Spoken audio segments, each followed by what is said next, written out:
Hello? Testing?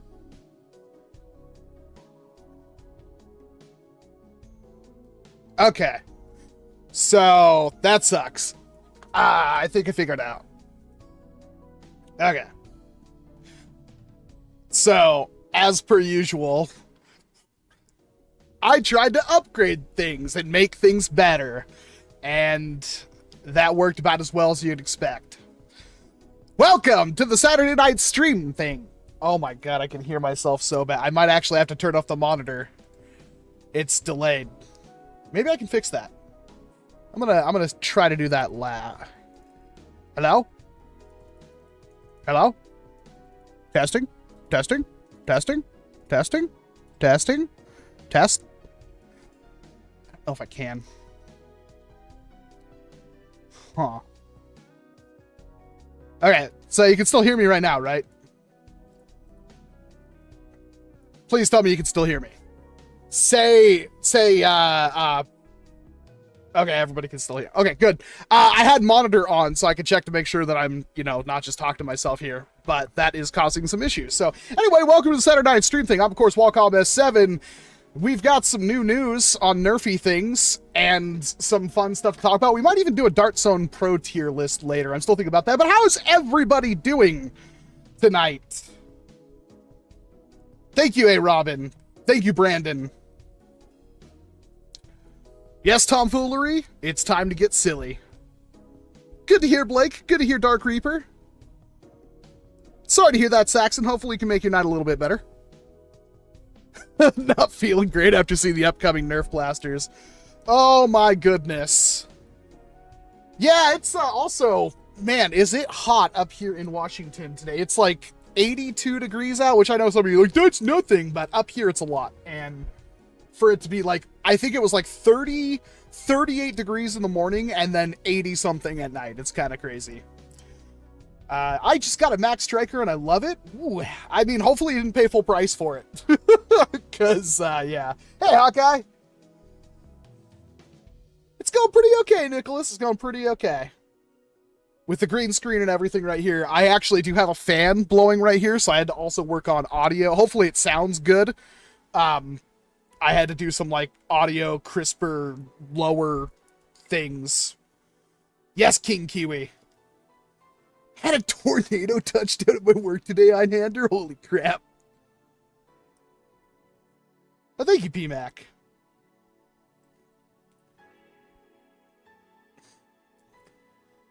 I have not been to your live chat in years. Well, welcome back, Literal Orange Juice.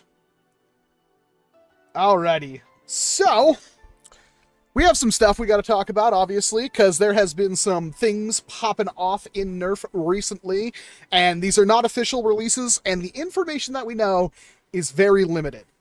But before I do anything, we have like 200 and something people watching, and we have 77 likes. Can we fix that, please? I would really appreciate if you'd hit that like button. I think YouTube would appreciate that too, but I'd really appreciate it personally if you would hit that like button. Because we're going to talk about something that, this has a story behind it, right?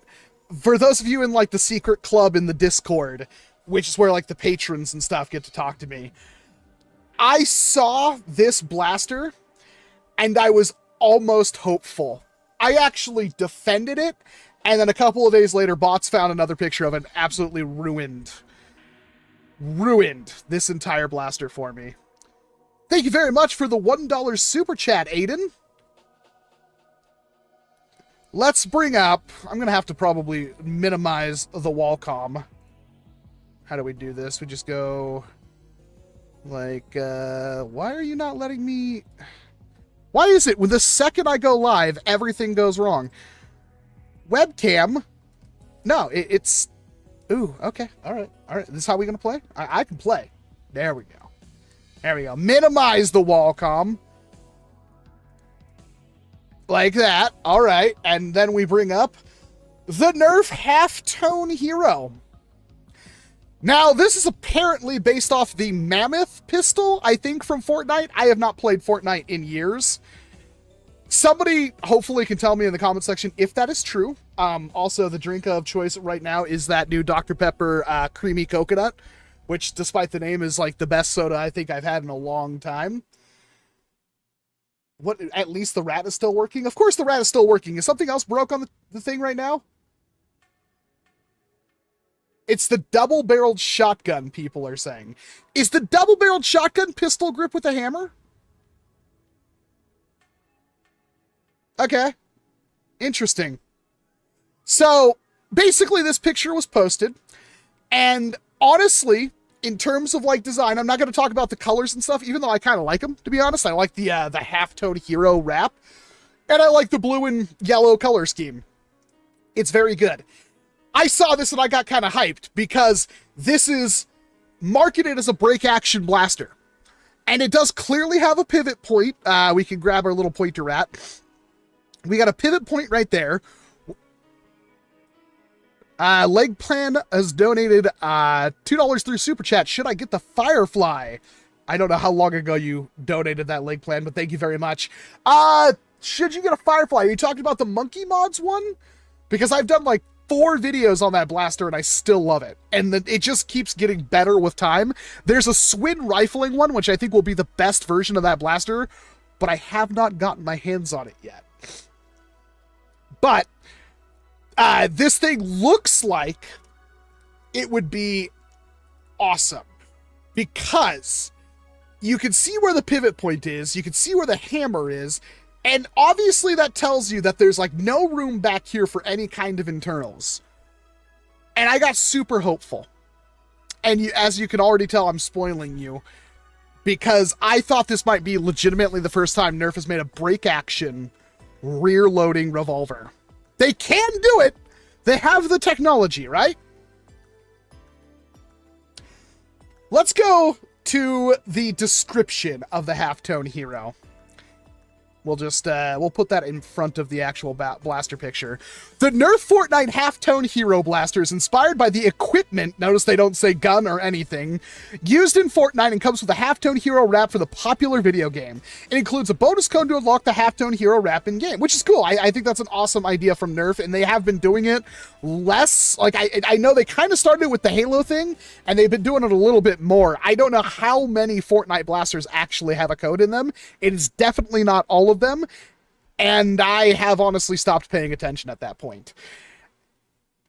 The Nerf blaster features a break open barrel for a fun way to load darts. Now, in my defense, that should have been the red flag right there.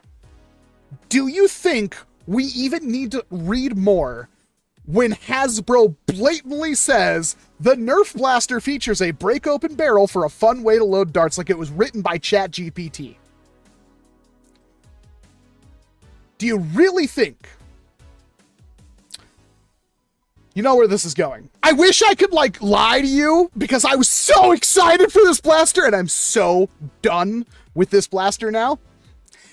It has a 6-dart capacity and includes 12 NERF Elite foam darts, giving you additional darts for reloads. Oh, thank you, Hasbro. 12 whole darts.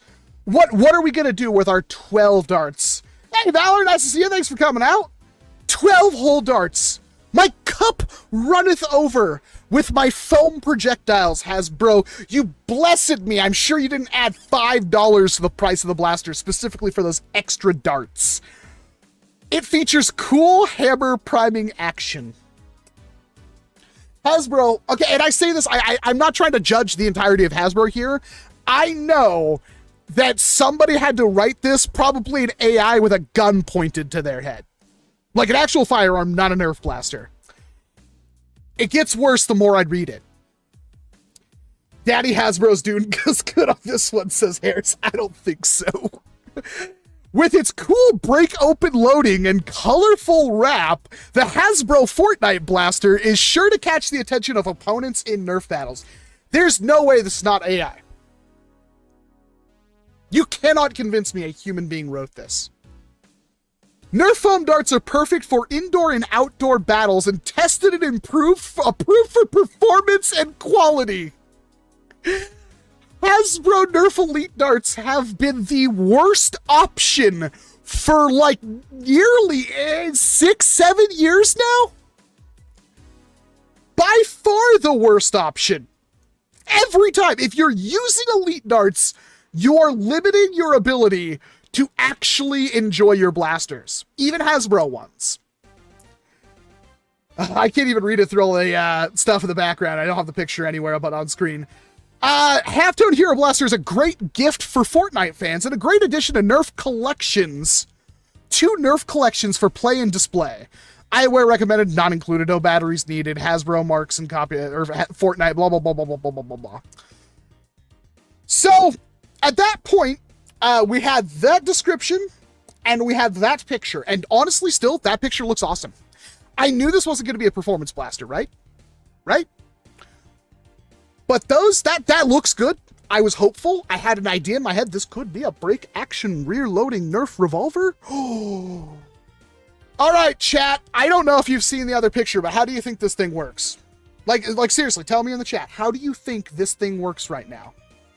Sam Davidson with a 5. I'm always going to, because I have a room temperature IQ. I have a public education in like one of the worst schools in the state. €5. 5 pound. Thank you, Sam. I really enjoyed your video on the BK1S. Do you think the BK will be a catalyst pulling people away from pump action springers? I do know, this is really weird to me, Sam, that a lot of like events are classifying these blasters, the AEGs, as flywheelers.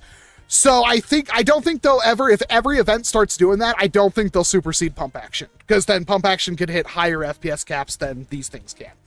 But they are better. All right. So we got a lot of people spamming, which is always annoying. Thanks for ruining the stream for literally everyone. Probably hammer primed. I see that. That's what JB72 says.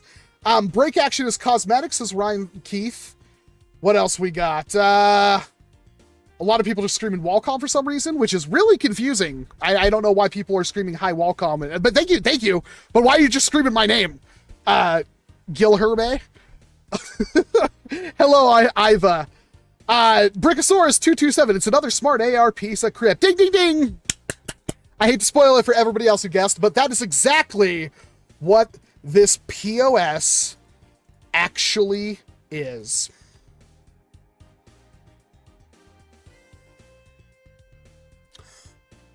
My disappointment is immeasurable, and my day is absolutely frickin' ruined.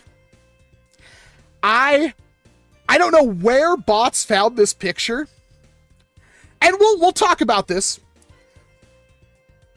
but I was dismayed seeing this, because it looks so rounded that there's like no way, right? There's no way, like the picture that we have and the picture we got look like 2 completely different blasters. I don't even know how they wound up on this one.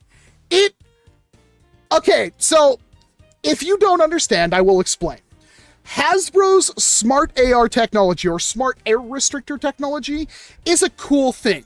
It is legitimately kind of cool. It basically means that with the 6 chambers you see on that revolver, if you load darts into any of them, it will fire it, one at a time, from top to bottom until it's empty. If you skip a cylinder, it will skip that cylinder. It is a really interesting design that Hasbro patented and never let go. This also means they are virtually impossible to modify, which is a shame. And it means that this thing is not a revolver. Now, to be fair, it didn't say revolver anywhere. I thought it did. I thought everybody... it looked like it said revolver. But then you actually look at it, and it is clearly a Tricerablast? I think it was Uriel, maybe it was Solonus, that said that it was gonna be a Tricerablast. It is a Tricerablast, and as Muted Sparrow just chimed off in it is technically a hammer-primed rough cut. There is a use for something like that, but because of the smart AR system being historically pretty much impossible to modify, I don't see much hope for this being anything other than another $25, $30 maybe. It can't. So I know $20 is probably what Hasbro will price this at. If I had to price this blaster, it is a $12 to $15 blaster maximum. $20 is my expected Hasbro price. $25 is what I think they'll actually sell it at. But I want to point out the very obvious that some of you have already clued in on. There's no point to the break action! The kitty gloves come off. I know! See, it's fun when the overweight dude in his mid-30s complains about the toy. It's because it's a toy that I can get angry. This blaster does not need to break action. There's no function to its breaking open. It is a complete waste of time, energy, design, plastic, human resources, intelligence, oxygen, bandwidth, everything. There's no reason for it to break action because all you're doing is much like the tri-break, much like every one of these maligned garbage landfill blasters that I expect to find in Goodwill a month after it launches. It doesn't do anything. The break action is completely cosmetic. It doesn't serve a purpose, and if you actually wanted to use the blaster, the first thing you would do is remove that break action so you could speed up your reloading process.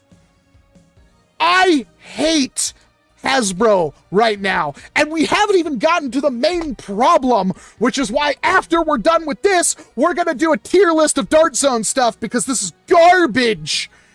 Why? How do you fumble this so perfectly? We had this. This looks cool.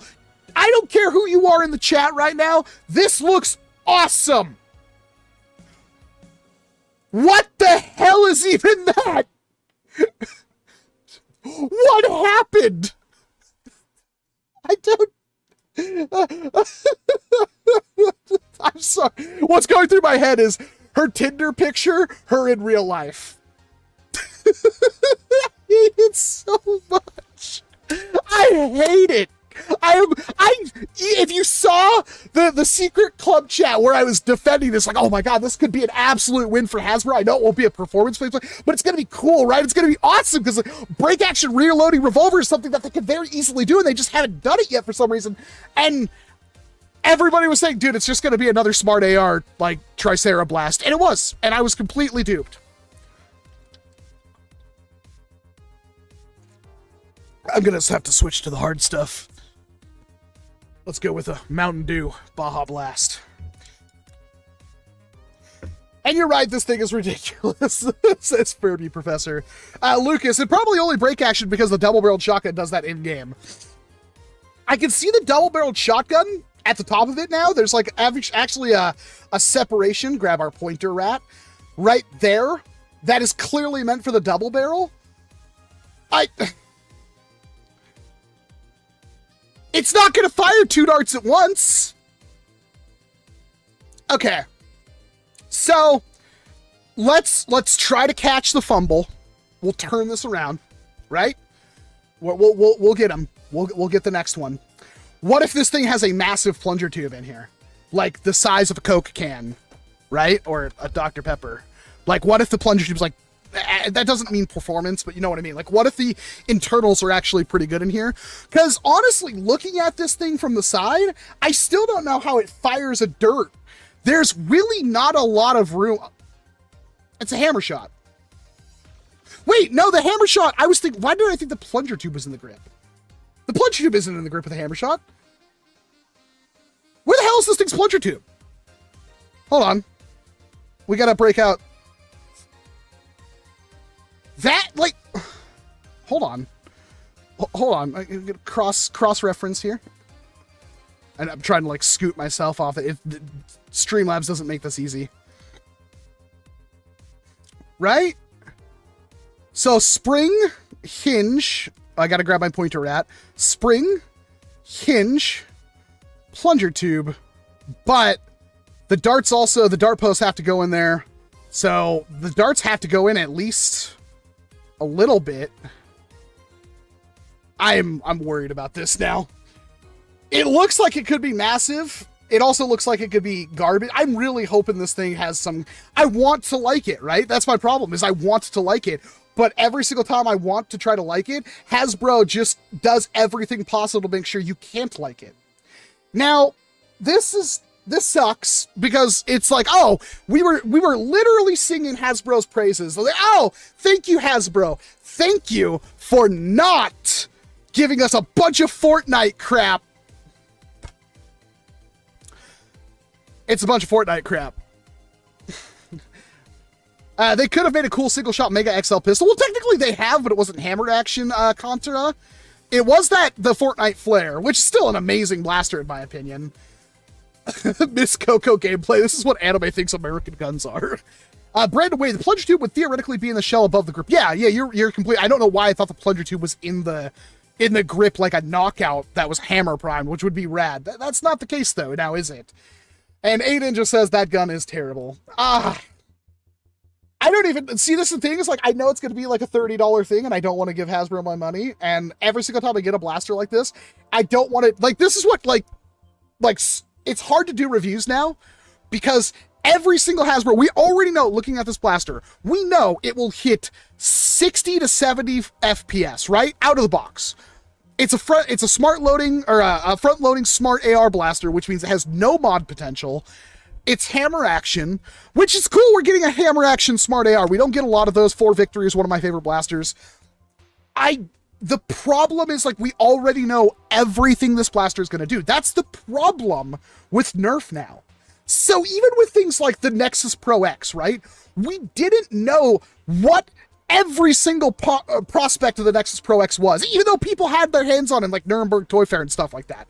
We still didn't know exactly how hard it would hit. I didn't know how smooth the prime was going to be. All these other things, we know every single aspect of this blaster before it even hits shelves. And that's what completely kills the enthusiasm for the product. So how do I do a video on this without just sounding like a grumpy old man, right? And a lot of people are going to say it's not for you, and that's fair. I can't argue against that, but that's just giving an excuse to everything, right? Like, every single time I don't like something, well, it's not for you. Oh, well. So you just want to, like, how am I supposed to entertain you? Imagine Nerf X Blaster and the Stampede X. Man, they'd win everything, Thundrin, if they were to do a Stampede X. The Hasbro still got the bottom of the barrel since they're too lazy to make Nerf Pro blasters. Well, they made the one, Dark Reaper. David says, maybe you need a grumpy old man shouts at plastic series. I don't consider myself a grumpy old man, though. I'm still young and beautiful, right? Right, chat? Don't answer that one. I don't know if I can take the emotional hit right now. So, this was not the only thing that was leaked, right?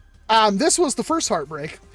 But then a very low-res picture of our first look at Nerf N-Series came out. Now, for those of you that have no idea what N-Series is, it was something that was leaked months ago from like a Target inventory update, and we had no clue other than wild speculation. It was Elite 2.0, it was Nerf Ultra, it was all that stuff once again. Now, Gelfire's pretty obvious it was gel. Hyper, I think we saw pictures of that at the same time it leaked. But we didn't know Nerf Ultra, we didn't know Elite 2.0. We had so many high hopes, and I think with both of those, it completely was pointless. But now we have an idea of what Nerf N-Series, which is a terrible name in my opinion. We have an idea of what Nerf N-Series is. And we had a really low picture, and then somebody found a really a higher resolution picture. Meet the Nerf N-Series Agility. I think this is like a $12 blaster, but this is Nerf N-Series, right? I'm going to make myself even smaller, because who cares about Walcom at this point? Meow, I'll make my Walcom small. All right. Can I please click on the... Thank you. So, this looks like an X-Shot blaster from 2008. What do you think of the blaster so far, chat? Before we do anything else, what do you think about this blaster? We have 327 people watching right now, which is insane. That's absolutely amazing. And I hope this was worth it to satisfy your Nerf N-Series wants and desires, because we will tear this thing apart momentarily. But if you wouldn't mind, before you get your fill, could you hit that like button? Because there's like 161 likes and we have 300 something people watching. Like, please? I'd appreciate it. If you're having fun, at least. Jenny says looks good. I'd like to know why you think that looks good, Jenny. Harris says looks like something in Nerf Junior. Fair enough. A lot of people are saying no, don't like it, and that might just be people jumping on a negative hype train. But it's interesting. It is, in fact, a thing. We can get a little bit more information from the little side profile that we see here. It looks like it has a grip guard. I like grip guards. I hate the design. I'm sorry. Again, it looks like a Buzzbee, or not a Buzzbee. It looks like an X-Shot blaster from 2008. Like, it legitimately has that vibe. But they're obviously going for a white, orange, and I just noticed the gray trigger. That's always a really fun thing to see. Gray triggers in Nerf are usually for, like, overseas where they have to lower the power of the blasters to fit toy laws in local areas. I don't know if this is a gray triggered version, but it's a revolver, slide prime, so disruptor, strong arm. Doesn't look like the cylinder swings out or anything like that at all. It says 6-dart revolving drum. N-Series, this is the agility. It comes with 12 darts, and don't those darts, let's try to maximize our thing here. It says agility. I didn't see that. If you look at the top of the blaster, let's get our pointer rat. It says agility. That's actually kind of neat. That's subtle. I didn't notice that first, Hasbro. Agility. Now, here's where things get a little funky, right? So, if you notice, if I can click on the freaking thing, thank you. Up at the top, again, this is like the only picture we have. It says extreme accuracy, speed, distance. Look, we have no clue of anything but what we can find in this picture. The problem is I think Nerf has used this exact wordage on so many other products, and every single time it has been an outright lie. But why would they say something about extreme accuracy, speed, distance? First reason why I think they're going to be outright lying. They're literally scamming you at this point, right? I don't want to be a negative Nancy. Okay, that's a lie. I want to be a negative Nancy. But the problem here is that nowhere else on this box do you see range claims. Nerf loves range claims. Nerf invented range claims on a box that didn't match up to the actual product. There's none. But there is another telling feature, right? I can't believe we're doing this.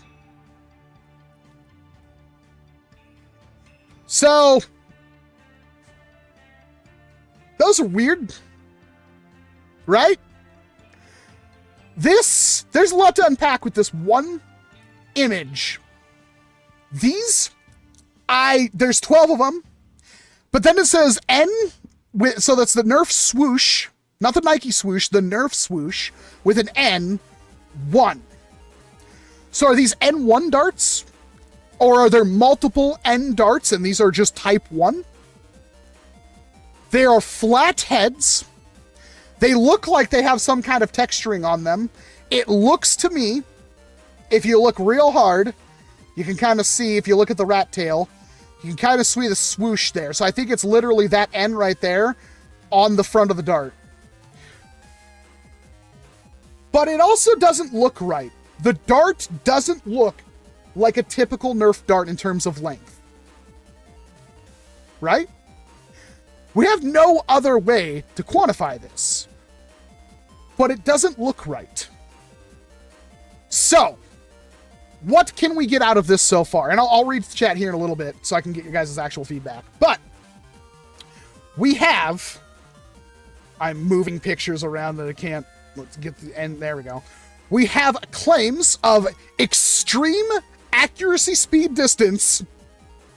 And we have what looks to be, at least from the offset, a different head on a foam dart. These are important things to realize because this isn't the first time Nerf has lied to us. It's not even the second time. This is suspect, to say the least. There is no range claims. There is nothing else on this package other than extreme, which could lean which could mean literally anything. And we have it's a 6-dart revolving drum. It's the agility. It comes with 12 of these darts, and they have the designation N1. There is one more picture, but it is literally like 140 by 60 resolution. And this is going to be where everything is. Again, this is all speculation. This blaster could hit 400 FPS and put holes through garage doors for all we know. We have no clue. There's no range claims or anything on it, so we can't tell. But if we go to the next picture, we have this very low resolution picture of a refill. Again, we are seeing N1, and we are seeing extreme accuracy, speed, and distance. 50 darts. We have no clue about anything else. We can speculate. Now, there is something to be said that on the agility, the cylinder itself does not look to scale with your standard NERF foam dart. It looks like if a dart fits in here, it's about a 75, like a 3/4 scale foam dart. But there's no way to tell right now. The problem is that our initial hopes of an N-Series being anything cool looks to be thrown out the window. Because even in the best case scenario, this is going to be mid at best. Because it's using a new dart type, allegedly a new dart type that is not cross-compatible with anything else on the market. Allegedly. There are some other alleged things that we'll talk about in a bit. And it still looks to be the same stuff we've been getting from Hasbro. Now, if N-Series is in fact a new projectile, let's look. And I see Jackson Circles already saying Elite 2.0 or Ultra 2.0. How many new dart types have come out from Hasbro in the past 5 years? How many are, like, even right now, how many dart types can you potentially, if you go out and buy a NERF blaster, you have NERF Elite, you have Mega, which has been, it might be dead. Mega might be gone now. We have no clue. You have NERF Rival, which are the foam balls that are, they made 2 blasters. They've made, what, 7 blasters in the past 3 years on NERF Rival? Not great. You've got NERF Hyper, which could be dead. We don't know, but that's another projectile. You have NERF Ultra, which was another dart type that didn't fit anything else. You had NERF Hyper. And I guess we can throw Gelfire in there as well. Am I missing any? Did I miss Mega XL? I don't even... Mega XL lasted like a couple of months. All of this stuff. They've made another... Again, all alleged, we have no... They made another new dart. They sell blasters to sell you darts. They sell razors to sell you razor blades. What the heck? And I saw, like, Vilgot Rival AccuStrike balls. Those work with the old blasters and they work with the new blasters. It replaced the original NERF Rival, but it's still cross-compatible with everything.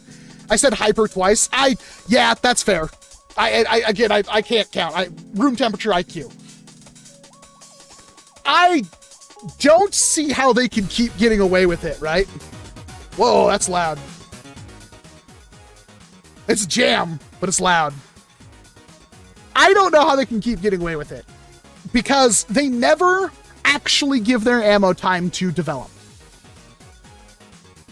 This does not bode well.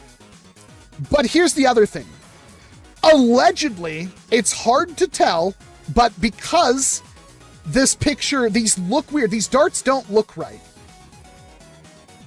Some people are saying that there's what looks to be, it could be nothing, but if you look at the rat tail, our pointer rat, there could be a bump or some kind of mechanism at the back of the foam dart that could be like the dart DRM nub that we saw with the Nerf Ultra stuff. At this point, we do not know what these darts are made of.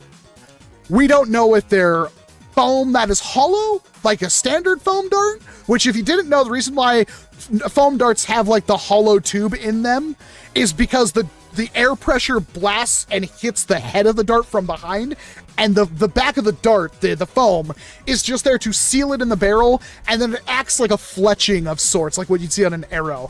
The foam of the dart doesn't actually matter, but if you wonder why every single foam dart, even short darts, have the hole in the back of them, I believe that's the little bit of science that we've done in Nerf in general. We can't figure out exactly the right optimal way to run like Nerf scars, B-cars, and all that kind of stuff. Or weight, even, because now we're seeing a trend towards heavier weight darts.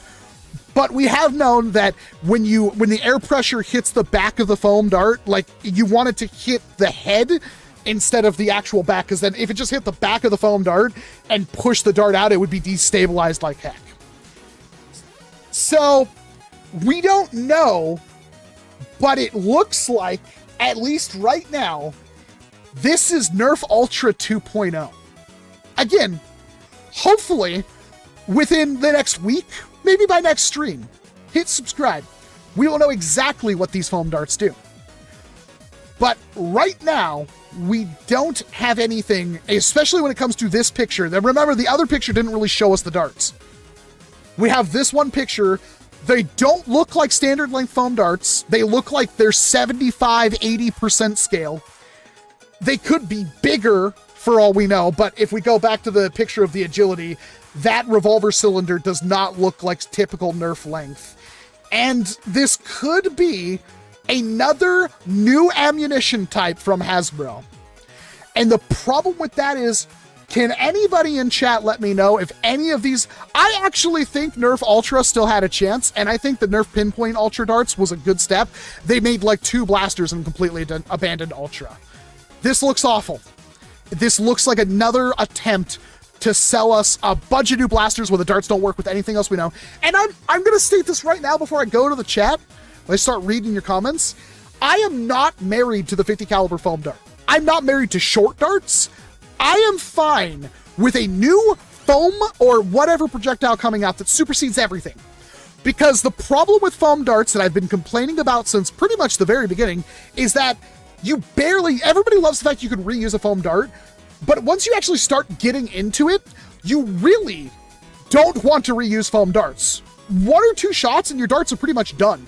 And especially with high-powered, like, very good blasters, your darts tend to have the problem where, like, if the foam is worn at all, or the dart head is wiggly because it impacted something close range at high velocity and broke, it doesn't fire well, and you're not going to chance that.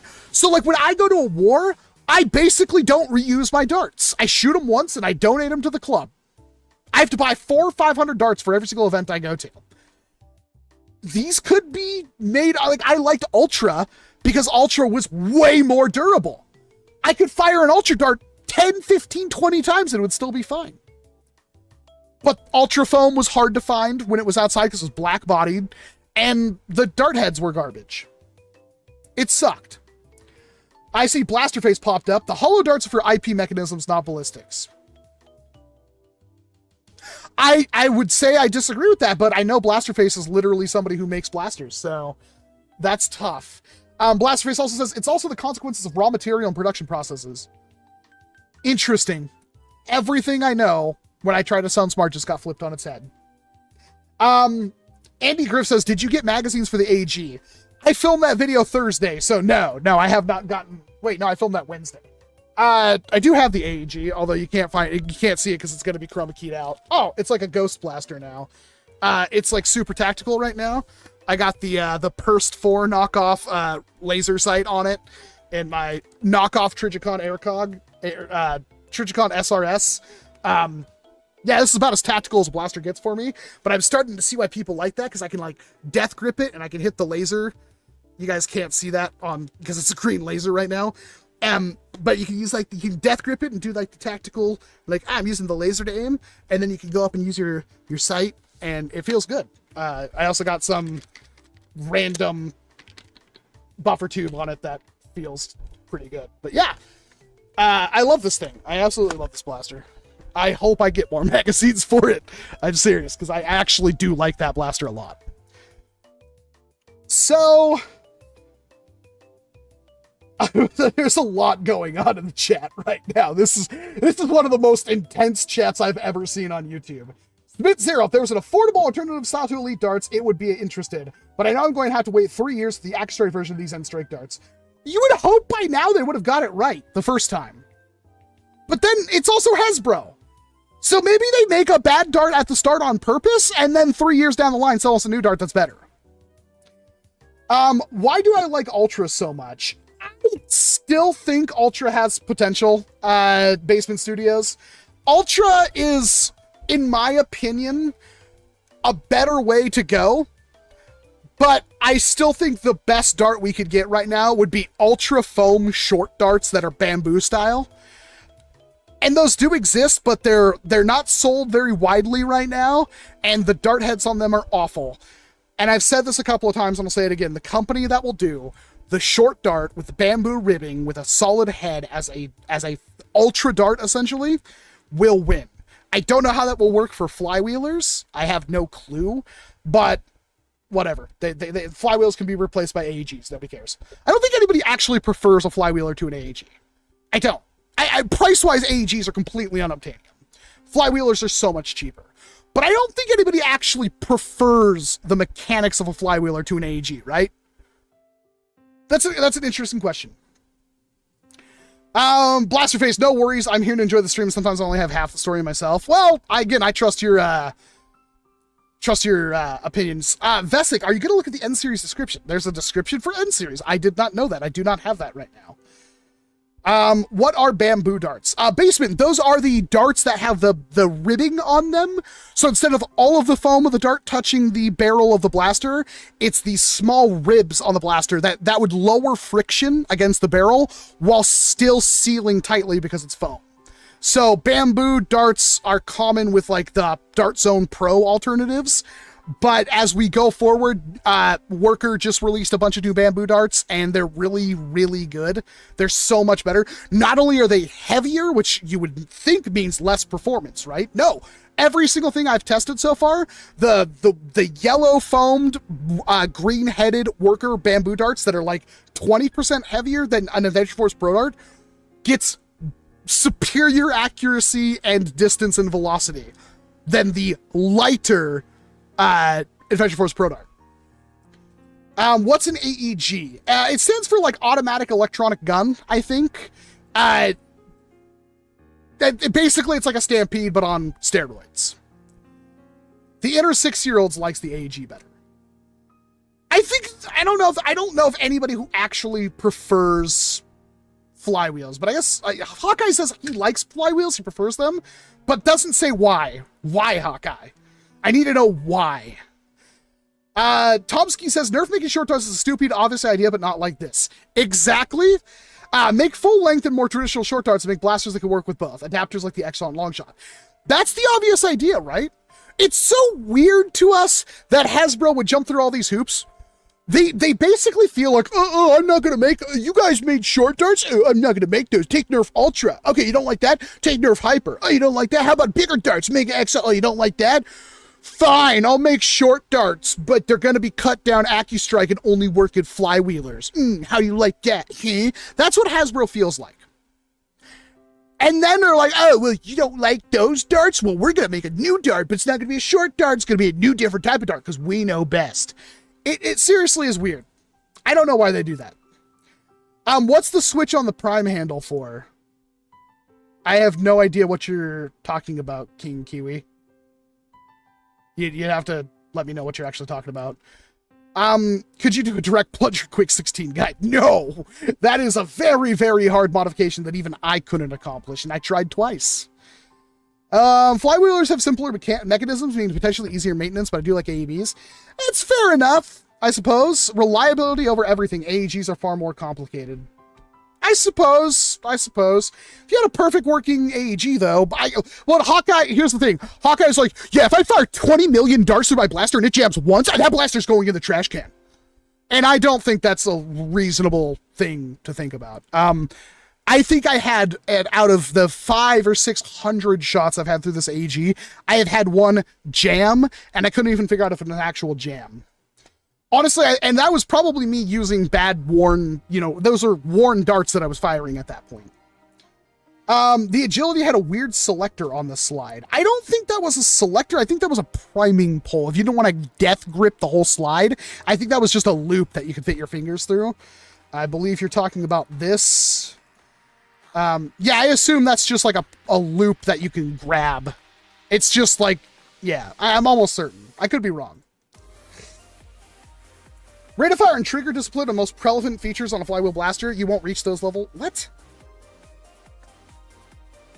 Okay, I was going to say I don't like to argue with my chat, but I love arguing with my chat. Rate of fire in NERF is complete garbage. I'm saying it. Try to prove me wrong.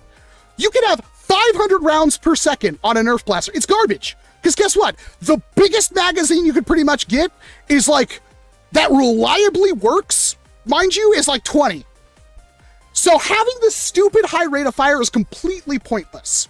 All you're doing is hitting one person 80 feet away from you 16 times. By the way, can you guys hear the notification? That was another thing I was wondering about. King Kavosha super chatted $2. Hasbro's like 3-year-old throwing a tantrum. That's what it feels like, King Kavosha. That's why I pretend like that every single time I visualize Hasbro in my mind. Thank you very much for the $2 super chat.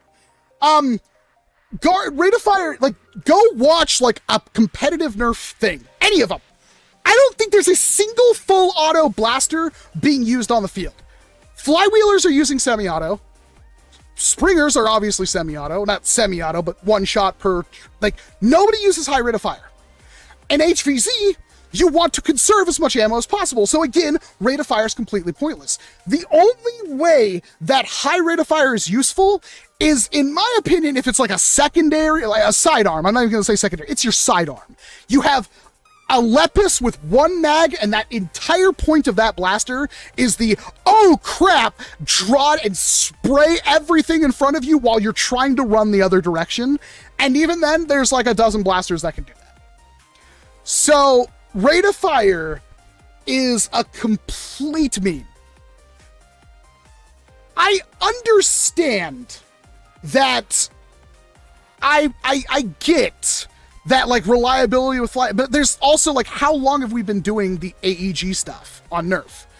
They're still prohibitively expensive all over the place. Obviously, the stuff is not there. There's no reason internally why this thing should cost $100 and something. Like, if you can sell a gel blaster that is full auto and uses the exact same idea, just smaller scale, for 30 that NERF is doing with the Uproar, I feel like you should be able to get something similar with NERF. And of course, the Stampede was a thing. But again, Hasbro overcharges everything. I think the price on those could come down a lot if there was more demand. And honestly, every single one of these AEGs I've looked at has had some kind of random issue. So far, it seems like the BK1S is solid. So far. I'll let you guys know if something happens. Blasterface says 3-round burst is interesting. I'm a big fan of 3-shot burst. 2-shot is actually usually what I want. That's specifically because when you have a target at long range and you're using semi-auto, having the option to go through a 3-shot burst, it's way more likely you'll hit a moving target or even a stationary target with a foam dart.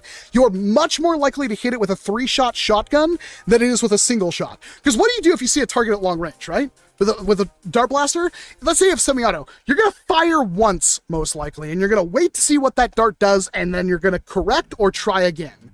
And I wrote here and just tipped $5. Again, can you guys hear what just happened? I don't know if you guys can or not. Wrote here and tipped $5. The voice of experience coming from the creator of the leader. P.S. Here's your not YouTube money. Thank you very much for the $5 tip right here. And there is fun to be had with full auto, right? I'm not saying it's not fun. I'm just saying it's not practical. That shouldn't be your claim to, like, oh, I want this thing for full auto. It's like, in NERF, it's practically pointless.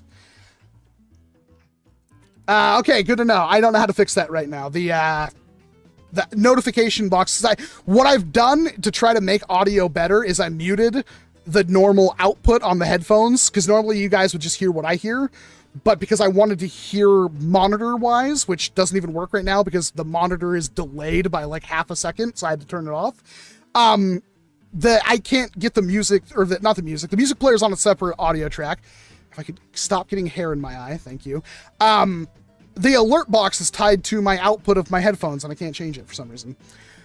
Percy's full auto is go. The only things that really work well for full auto is Rival. That has its own limitations. But yeah, you're not wrong, G. Lewis. We don't hear the note. Okay. When did they first make half darts? They've been around for a long time. They were originally known as Steffens in the community, and those have been around since like the mid 2000s at least. The first commercial ones were like Pack D darts, I think, and those were like around when Nerf N-Strike Elite came out, maybe even a little bit earlier. They didn't hit widespread until like Worker started making them. And even the original Worker short darts were awful. They were basically one-time use because they used super glue for the dart heads. So every single time, even at like 30 FPS, if that dart hit a wall, the head would just pop off. There were so many times that you would fire a dart and you'd see the dart head go and then the foam just kind of fall off behind it like it was caseless ammunition. Full auto to get YouTube clicks, semi-auto for gameplay. That is exactly how it goes, Smith Zero. What is the difference between semi-auto and full auto, and which one is the Nerf Select? Nerf Select is full auto, I believe. It's been a while since I've touched one, but I'm pretty sure it's full auto. Basically, if you pull the trigger and it continuously fires darts, that's full auto. Semi-auto is when you pull the trigger and it will only fire one dart until you let go of the trigger and press it again. What's the best dart to buy in bulk for Nerf War, balance, quality, and pricing? I think right now it's Worker Gen 3 Bamboos, the heavyweight ones. I really liked the darts that came with the BK1S. I don't know what those darts were. They were very similar to Worker ones, but they were different. I don't know if that's their own dart or some other companies, or they were just Worker darts and I'm stupid. It's probably that last one. Worker, bringers of commercial short darts, lightning stocks, etc. Do you like manual or electronic? I like both. I actually don't know what ones I like the most right now. To be perfectly honest, I'm not sure. Andy Griff with a $5 super chat. M416 gel blaster as mags for your AEG. I do not trust that website. I do not trust that website at all.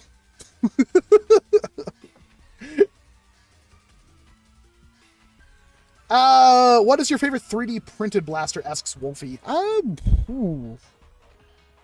Pew Pew, Stinger, Lynx. There's so many. I probably said recently this is my favorite, and I completely blank on it right now. I really like the Javelin. That's usually like my go-to Springer right now. I'm not quite sure. I do know of the 3D printed mags. Valor, thank you for that. The problem is that I don't like mixing non-3D printed stuff with my I don't like mix and matching. Like, the whole reason why I like a non-3D printed blaster is like, hey, I can throw the thing in the back of my car and don't have to worry about it at all. If I throw it in the back of my car with a 3D printed mag in it, I won't be able to use the blaster. It'll melt the mag. So I'll wait. I'll get my hands on new mags. I'm not going to a war anytime soon. I could wait a month until I can get mags in. Apparently the Infinite is going to be a rip chain reshell. That's interesting.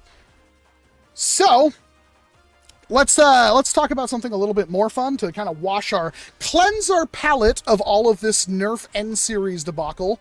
I'm going to minimize my Walcom once again. Bloop. And let's do there we go. We should have, hopefully this works the first time. Boing! Let us do, as a community, because this was posted in my Discord and I didn't really like the list they came up with, so we have to do the official one. We're going to do a Dart Zone Pro tier list. In front of you, I have S through D tier. S tier being the absolute best, D tier being the absolute worst, and we have all of the Dart Zone Pro offerings. And we're going to go through every single blaster and make arguments, not just myself, but with your input, on which one of these blasters is actually worthy of that title. I don't know what I'm going to do with the chat. It's kind of like blocking everything right now, but we have to have the chat. We'll just keep it there right now. Okay. So the first blaster on the list, well, this is a good warm-up. This is the Dart Zone Pro Mark 1.1, correct? It's so freaking small, it's hard to tell. It's right next to the 1.0. I don't even know why both these blasters are on the list, because they're essentially the same thing. This is the same blaster as this, but it's better. It had less problems. This is the first, essentially, Dart Zone Pro blaster we got. This was before the Nexus Pro, if we count the fact the original. In fact, I don't even want to... This shouldn't even be on there. This was the first. This is the one that worked. This was before the Nexus Pro. I think it was also like $180. But it did shoot short darts, and it shot them pretty violently. Do not spam the chat. I will absolutely ban you, and I will not feel bad about it at all. Seriously. This blaster shot both full lengths and short darts, had an adapter. I think it hit about 150 FPS. It's been a long time since I even thought about it, because pretty much the second the Nexus Pro came out, this thing was completely pointless. I feel, in my heart of hearts, it is a C-tier blaster right now. A lot of people, I see Brandon Wade, C-tier. Kinsley says C. Pirate Johnson says B. I don't know about that one. B, it started DCP, but isn't great right now. But see, here's the problem. It's like, you would never use this blaster over a Nexus Pro. You wouldn't. It doesn't do it. It's a little bit more comfortable than Nexus Pro. It's 3 times the price of a Nexus Pro. Like, even back then, it's like, it wasn't really good. You would not use this. Like, is there anybody in the chat right now that would be like, I would absolutely rock that blaster, Walcom. It is the best one. Is this better than a Nexus Pro? In my opinion, it is not. I would use it over a Pro, not over a Pro X, says David. Big Bongley, C tier. It is the starting line for what would now become the awesome prices kind of stuff, but then again, it has gone obsolete. Why not get a new one besides collect? I agree. I hate warm temperatures. It makes my soda warm too fast. I like the colors more, is what Mama Luigi says. Reflex says they take it over Nexus, but doesn't say why. If you're going to make claims like that, you need to say why. Not because Nexus Pro is cheaper in my area back then. It feels much better and actually a great time to run the Nexus. Okay, I mean, that's fair enough, I guess. But when we talk about the Nexus Pro, which is this one, we'll just skip to the Nexus Pro because it's important. This thing's like 1/3 the price, does everything that other blaster does, and is overall essentially the same blaster, cheaper, better. It doesn't have as nice of a stock, but you can get a nicer stock. The grip is swappable, like all this stuff. Like, the Nexus Pro is at least a B tier. And I want to do that. I'm trying to do this from a way, like, we need to talk about how it was good back then. It's still pretty good now, right? Like, we shouldn't ignore that fact, but we should look at this from a lens of right now. So, I honestly, like, you can get this for dirt cheap. Like, not only can you still find them in some Walmarts, but you're more likely to find this for a regular price than you would be to find this for a regular price. So, I think it's solid B tier. What problems does the Nexus Pro have, right? Well, the disgusting slop, because they tried to make it worth both full length and half length, which was a huge mistake. It's overall a pretty creaky blaster. Like, it was... and people get confused about this, and this is probably my fault, right? I was super excited for this blaster. Do you think I ever fielded a Nexus Pro? No, because I had, like, super overbuilt retaliators and stuff I would use over that. I had Prophecy Rs and Ceta S's and stuff before I had this blaster. So, I don't think it's worthy of A. It's definitely not the best. I think we could stuff it in B tier, at least the top of B tier right now. I see a lot of people saying S. We can come back to it, but as of right now, would you use the Nexus Pro over anything else on the list? Because the Nexus Pro X is right here, and that's obviously better than the Nexus Pro in every single conceivable way. Right? We'll get to that. I think B tier is fine for right now. If it's seriously that, like, we have to discuss it, I will bring up a poll. because people are saying B plus, S, A. It's really divisive. Let's come back to it. We can always switch things around later. Let's go. This is a weird one, right? The Dart Zone Pro Mark II, which when it came out was one of the best pistol-sized blasters you could get. 130 to maybe 150 FPS on a good day for what is a really small pistol. Springer, so it's not like a good sidearm, it was more like a secondary that you could switch to. It did have the top loading, which was cool. It was a built-in internal mag. It came with magazines that would fill your internal mag, right? Like, because it was basically like a stripper clip, but different for foam darts. And it was like $100, I think. Metal plates on it. The thing, no, you're not B tier. The thing about the Dart Zone Pro Mark II that I loved the most was like that thing was solid as heck. When you pulled it back and when you primed it forward, the lockup was immaculate, at least on mine. And this was a super hyped blaster. It also came with a holster, right? I've seen a lot of A's. People are saying D? Garbage top load kept me away from it. I don't think it was garbage top load, Rufus. I actually really liked the top load on it. Mark 2.0 is comfortably A tier. Sleek, compact, absolutely fantastic, but internal mag is a touch hit or miss. We can talk about that because obviously there's a 2.1. Lot of A's. I'm seeing a lot of A's. A tier, it's been improved upon, but honestly, I think it's just really cool. I like the barrel. Has it been improved upon? I'm D, unintuitive for a sidearm. Goes against any manual of arms previously established. Lexar, I think that's overly harsh because it doesn't need to be. You can have a secondary. It doesn't have to be a sidearm. Like, a Nightingale is a sidearm. This is a blaster you have to absolutely draw and use.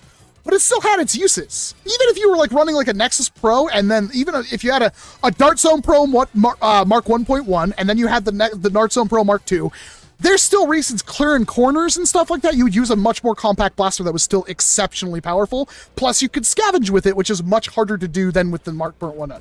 I'm putting it in A. I see a lot of A's. I think it's an A-tier blaster.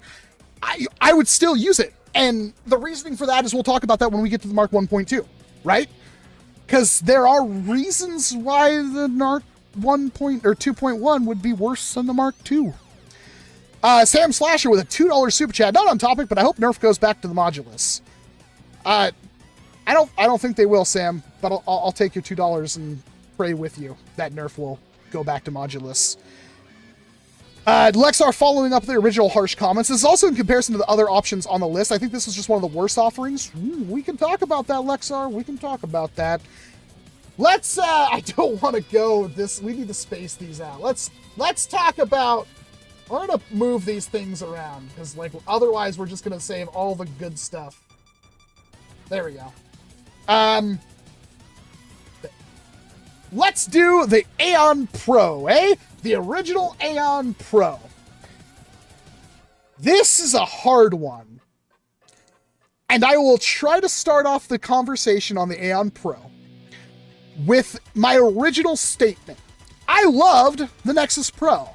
But when I got my hands on the Aon Pro, I firmly said the Aon Pro is better than the Nexus Pro in virtually every way. And it was half the price. Am I insane for making that comment, chat? This blaster, I'm not setting it in... I wish there was like a placeholder slot or something on screen. The Aon Pro was $25, hit just as hard as the Nexus Pro. However, it also had different internals. That's a very important distinction. And those different internals, honestly, in my opinion, made it better. It wasn't disgusting to use. When I say that, I mean like priming feel and stuff like that, like the Nexus Pro. It felt really solid throughout. And there's a reason why there are multiple good pump action kits for this blaster. It could be modded to hit harder than the Nexus Pro. You would have to put more time and money into it than a Nexus Pro, but I think the end product would be better than a Nexus Pro. I guarantee you there are people in the chat right now that are still, like, swear by their pump action Aon Pro if they made one. I'm seeing let's see. I'm going to put it back. You can sit right here for a little bit, buddy. I am seeing B tier for sure. That's a fair assessment. I'm seeing S tier. I don't know if it's that good. I'm seeing a lot of A's. Prime C says low C. Chef Frog says Pixel Nexus, essentially. I don't think that's a fair assessment, because like I said, the internals are different, and you can make it hit harder than Nexus Pro. Varrett, Blaster is terrible for kids because it's super hard to prime, and that is a good point to make. It is a very difficult prime.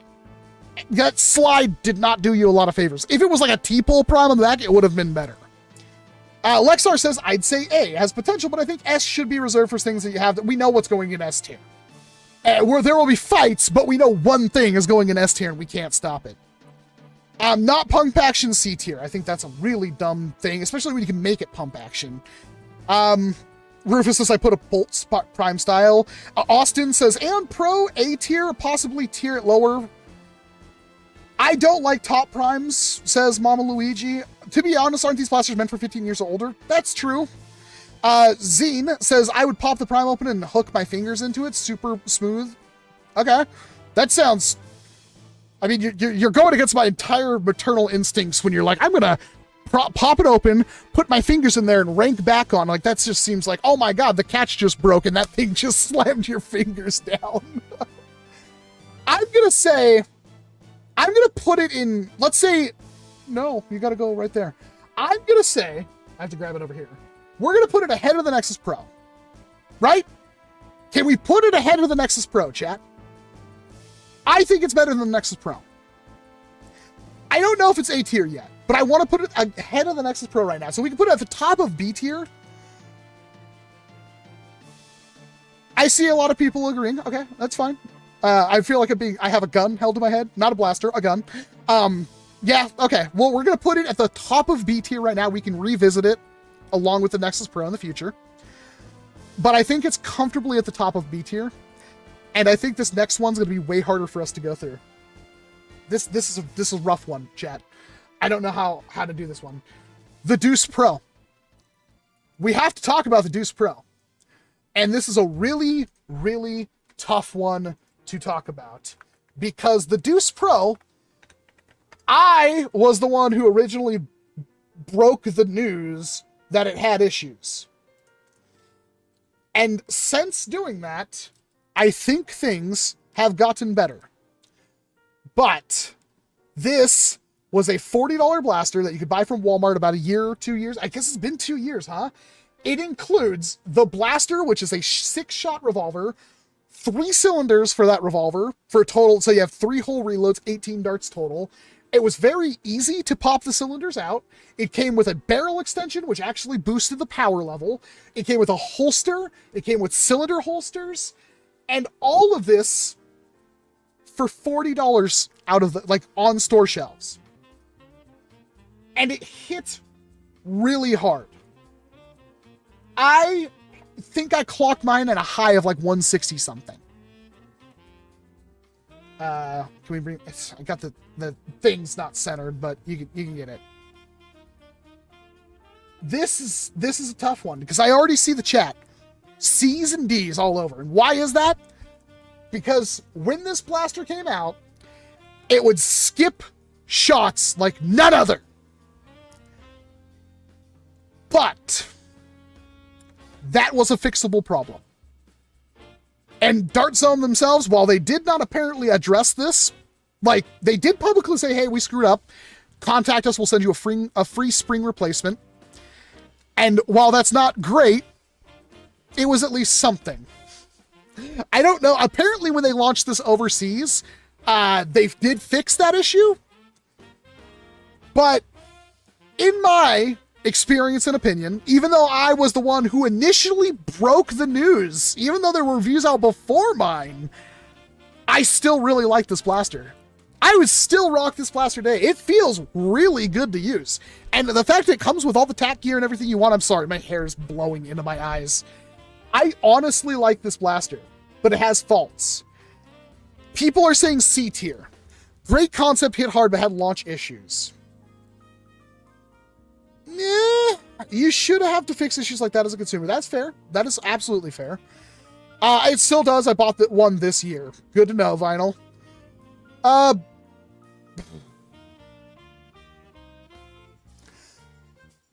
It's so hard to put it in C tier. I feel like C tier is appropriate because it's not D tier. I still think this blaster has uses today. I think if you bought this blaster, especially if it wasn't $40 now, and you'd used it, if you would, fixing the rotation issue does take about 10-15 minutes.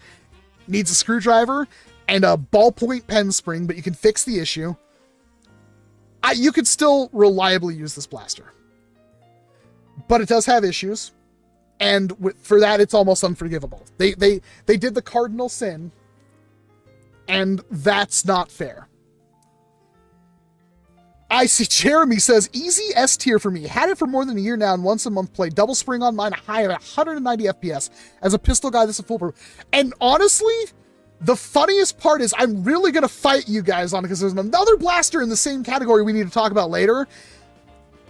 And there's words to be said about that other blaster. I'm going to put it in low B tier right now. Again, we can reevaluate this list once we've placed things. Let's move on to everybody's favorite blaster, an absolute game-changing high-tier seller, the Dart Zone Pro Mark 1.2. Now, unlike the 1.1, which is firmly at the top of C tier, the 1.2 attempted to do a lot of things differently. It attempted to give you a smoother deconstruction process with the pull pin that was linked together and rubberized and nice, had a rubberized stock, had a rubberized grip, had a rubberized foregrip, used, the bamboo darts. It was, I think, the launching mechanism for those new bamboo darts. All these cool things, had all the rails and stuff you'd want. They decided to announce this blaster in their tournament as a surprise, like, oh, hi, our tournament, thanks for tuning in. Guess what? Everybody's using this brand new pro level blaster. Also, we're forcing them to use this brand new pro level blaster they've never used before. And it's not good. There was a lot of issues with this blaster. So this was, I think, another 180. It dropped down to it was 130, right? It was 130. It dropped in price quick. This was the first blaster on this list I think is competitive for D tier. The problems it has were somewhat fixable, but the question still remains why. Because when this blaster came out, there were other blasters that were on store shelves that functionally replaced it in every single way. The price was not competitive. This was one of the first major missteps from Dart Zone, in my opinion. And I don't think there's a single reason back when this came out, let alone today, to use this blaster. Now, it can still hit 180 to 200 FPS. You can still shore it up, make it better. But there's really nothing about this design, or this blaster in general, that makes it a compelling pick today or tomorrow. I'm going to set it in D tier. I'm reading the chat. Valor says, yes, the Dispute Pro Tour. Me Likes Donut says, high A because it has the same plunger size as a Harrier, $60, and has an airtight seal when you swap out the barrel. 30-second repair without taking it apart fixes it. Kind of fair. For parts from Zorko, longer barrel and a spacer. The 2.1 is a 250 FPS plus piece. That's not even that good. It is unacceptable for the price of Silver Squid. D. A guy brought it to a Nerf war for kids and he made 10 billion crime. I stand with C- because it's a wobbly 1.1 even if you can fix it. And I agree, Cesaro. It is a really wobbly, crunchy blaster. It doesn't exactly feel good to use. Vilgot says, I don't know anything about what you're talking about because Dart Zone is not available in Sweden, which means I'll probably never get my hands on a Dart Zone blaster unless I pay more for shipping then. And if you did that with the 1.2 Vilgot, you would be exceptionally disappointed and think we're crazy for liking Dart Zone. Tag says, and I trust Tag implicitly, totally, this was a full pro with higher price tag. It would have been $56. It would have been C or B, but it is a good D or D-. I think that's a very fair, level-headed assessment, Tag. Thank you very much for chiming in. Ian Honda says D tier could get a Nexus Pro with a spring upgrade for half the price. That is entirely fair. And Dorian says D, don't forget the terrible grip sleeves that spun freely in your hands. That is also true. So build quality, everything about this blaster was just bad. Honestly, you would still use a Nexus Pro. You would not use a Mark 1.2 unless you bought one at launch and had, like, from probably FOMO. I still think it's an okay blaster, but when stacked up against its competitors, especially today, no shot. But Chad, I am going to be judging you so hard. Rev up those ban hammers. I'm going to make an enemy of some people today. Let's talk about the most underrated blaster in our entire hobby. The Dart Zone Pro Mark IV. Wow. What a misunderstood blaster that I am equally as guilty of, but am perfectly able to admit I was wrong and that this blaster is amazing. Let me count the ways. This thing, I have ran a $25,000 Nerf tournament with 17 teams, and not a single one of these blasters took a single point of damage. We had 15 of them. There were jams, but none of the blasters broke in any way. Every single blaster that went into that war came out of that battle. And keep this in mind, there were 20,000 darts I cleaned up the day before that these blasters went through. And then it went into a tournament. And after all of that, with people who have never touched foam dart blasters in their lives and were playing for $25,000, and there was only one prize. It wasn't like second place got, no, one prize, grand prize, $25K. And every single Dart Zone Pro Mark IV made it. What are the problems with this blaster?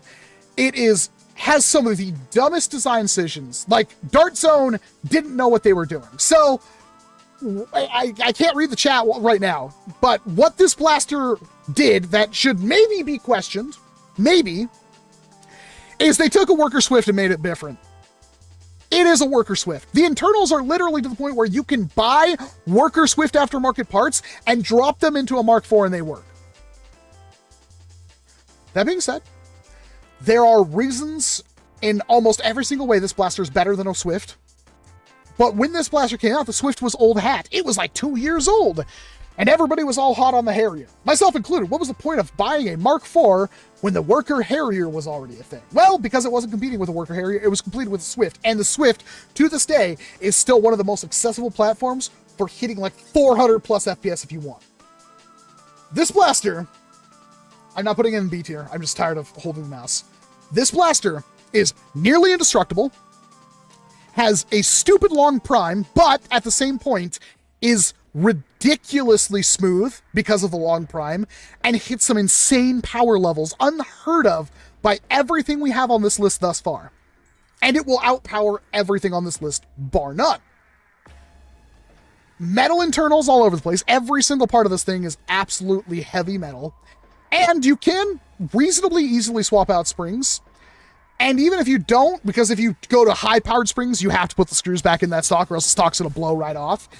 It has the clear window that allows you to see the pre-compression on your spring, which I really appreciate, especially for testing.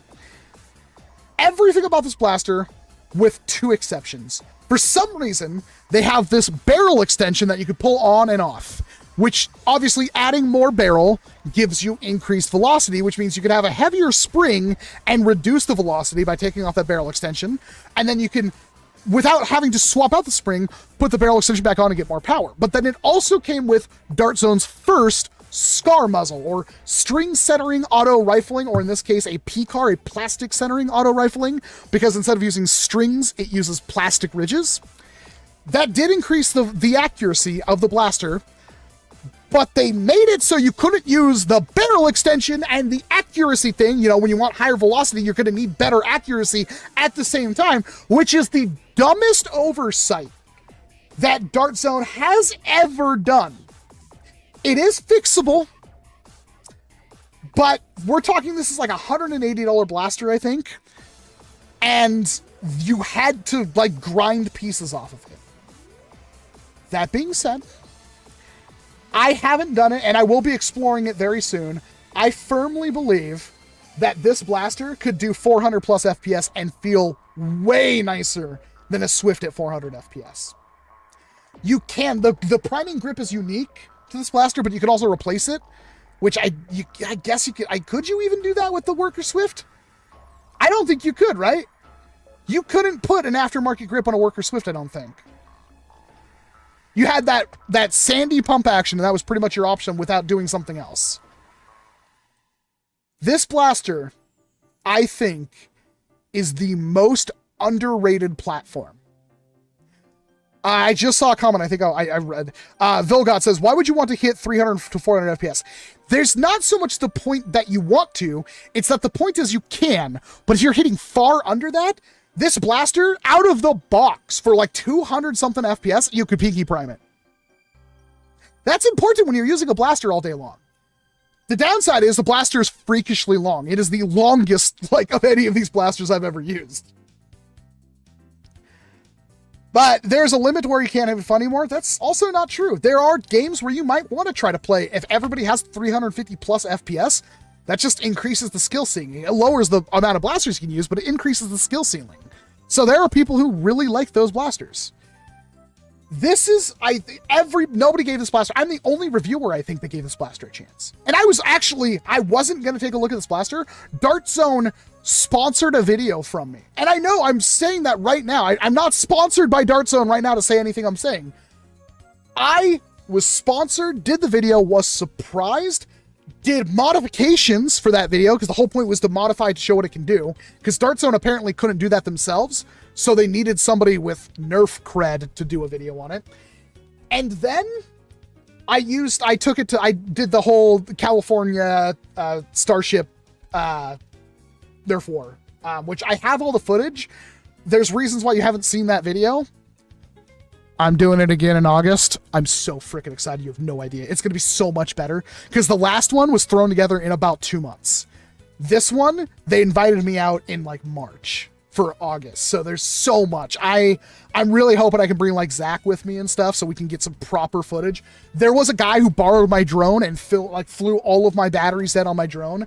I have footage sitting next to a dude that's apparently a celebrity that I still don't know. He's a musician. I have all this footage, but they don't want me to show it. So I never got to do that video, even though I filmed everything. I had like a vlog and everything. So I think this blaster is easy A tier, in my opinion. I think top of A tier, because it's definitely better than the Mark II. I think this is fair. Is it S tier? Potentially, but there are blasters on this list I think are better. Does anybody disagree with the top of the A tier? I'm now reading chat more. I'm sorry, I go off on this tangent and just talk for like 20 minutes straight. Cesaro says, Mark IV is top A tier. Worker Swift with added dart zoneness, incredibly solid, but the ergo's hit or miss and having to choose between barrel extender and pickguard and not both is damn inexcusable. I agree, but we're modders. If you're a modder, this thing is absolutely fantastic. Tag says solid A sounds right. Ryan says top of A tier. JB says, yeah, A+. Really? S tier aesthetics, top A tier for overall quality, says Big Bongley. Jesse says no. Quinsley, Bender, they all say no. I think that's in disagreement to it not being at the top of A tier. It's a great blaster, A or low S, but it's a Swift from Dart Zone. That's a fair aesthetic, Centillion. Yes, modding.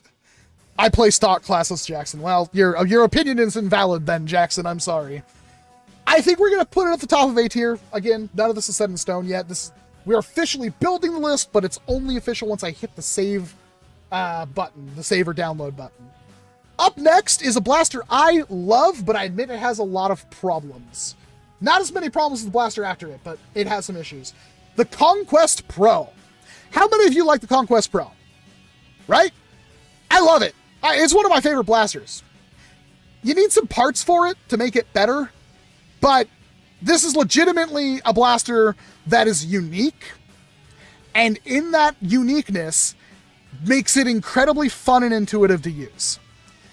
This was a $40 Pro blaster, hits about 150 FPS.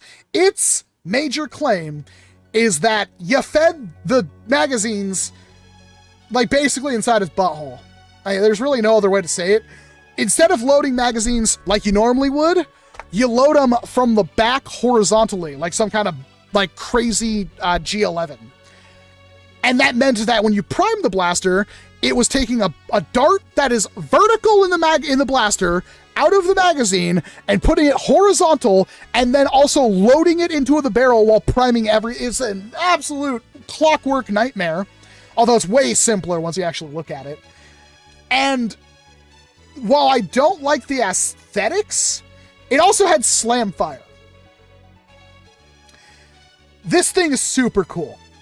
Mag release sucked. There are parts to fix that, very easily obtainable parts.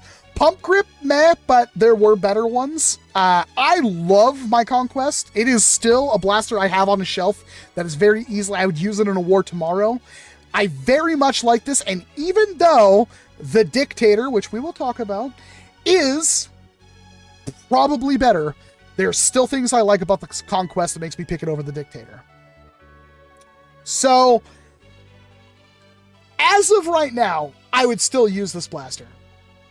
But I would understand why other people don't. And the biggest issue with it is that if you don't have perfect mag loading, which is very easy to mess up, or perfect darts, or you just don't prime the blaster flawlessly every time you use it, it can jam. And it can jam bad. It could jam really bad.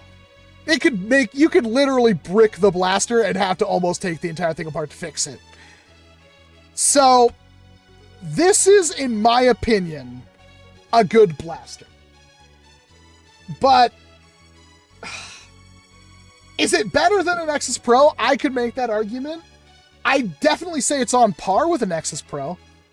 I would use it over a Nexus Pro for a variety of reasons. It doesn't have a stock, though, which also meant it was really good as a secondary, because it was, if you had it like on a, let's say you made a holster for it, right? You could have that thing like on a belt, and loading mags was incredibly intuitive at that point, because you're just loading a mag in. You could reload this thing while it was on your belt. And the fact that you could just like whip it out and just slam fire with it and put it back, like at 150 FPS, like you cannot discount that, because you can't do that with a Nexus Pro. We're going to have to fight. I see a lot of C's. It's not a C, because it is definitely better than these two. The only issue is, like, I've never really had the problem, but other people have had jamming issues with it. I think at a bare minimum, it's a low B, and I still want to say it's better than a Nexus Pro. David says solid B. Mag compound. It works with basically everything that's not a curved mag, and you can make it work with a curved mag. That's not fair. I would say it works with pretty much every mag Dart Zone put out. I think B is fair. I've seen some C pluses. I don't think it's an A. I like it, but I understand it has flaws. High B. It does something nothing else on the list does. Yeah, we'll talk about that. If this is not a high tier blaster, we better fight about this one. I think there's also some catch issue with some mags. I've like never had a problem with it. Okay. Here's one I wonder if we can agree on at all. The freaking Dart Zone. Let's actually bring up the Adventure Force. Scrolly Downy. Where the hell is it? Is there really just Adventure Force and they don't have like a pro section? Seriously? Please tell me I'm dumb and I'm just not seeing it.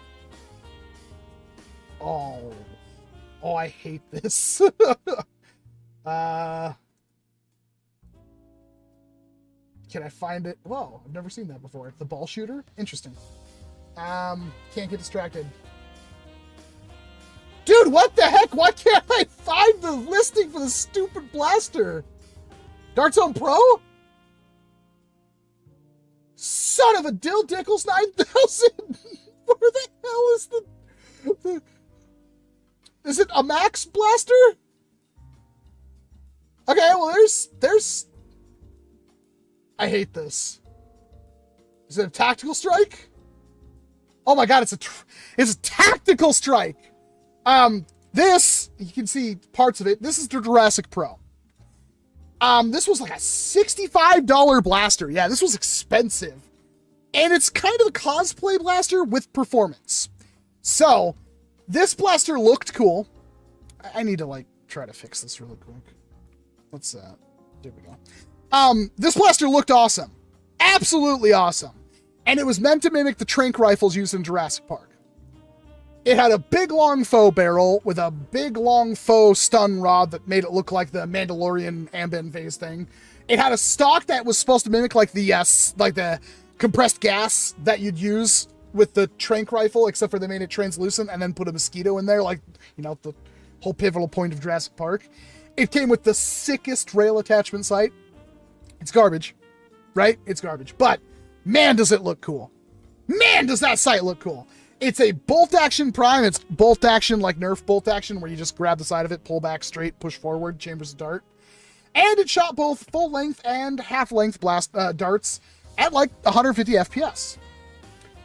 It was more expensive, but then it also had the nice paint on the side of it and stuff, so it's kind of expected. And it's also a branded blaster. There's the problems. The first problem is that, like, the bolt action is horrible. It's a short, stiff, or awkward prime. And then on top of that, the stock attached into the grip, and because the stock attached into the grip, it wasn't a very good stable, so it would, like, bend, flex, pop out when you were using it. And it was expensive. Like, it has all the hallmarks of being, like, a good dart zone blaster, right? With the added problems of, like, it wasn't a good dart zone blaster. Of all the blasters we've talked about, this one probably has the most problems of any of them. Even though it's, like, pretty, like, you could still technically use it, but it's very hit or miss.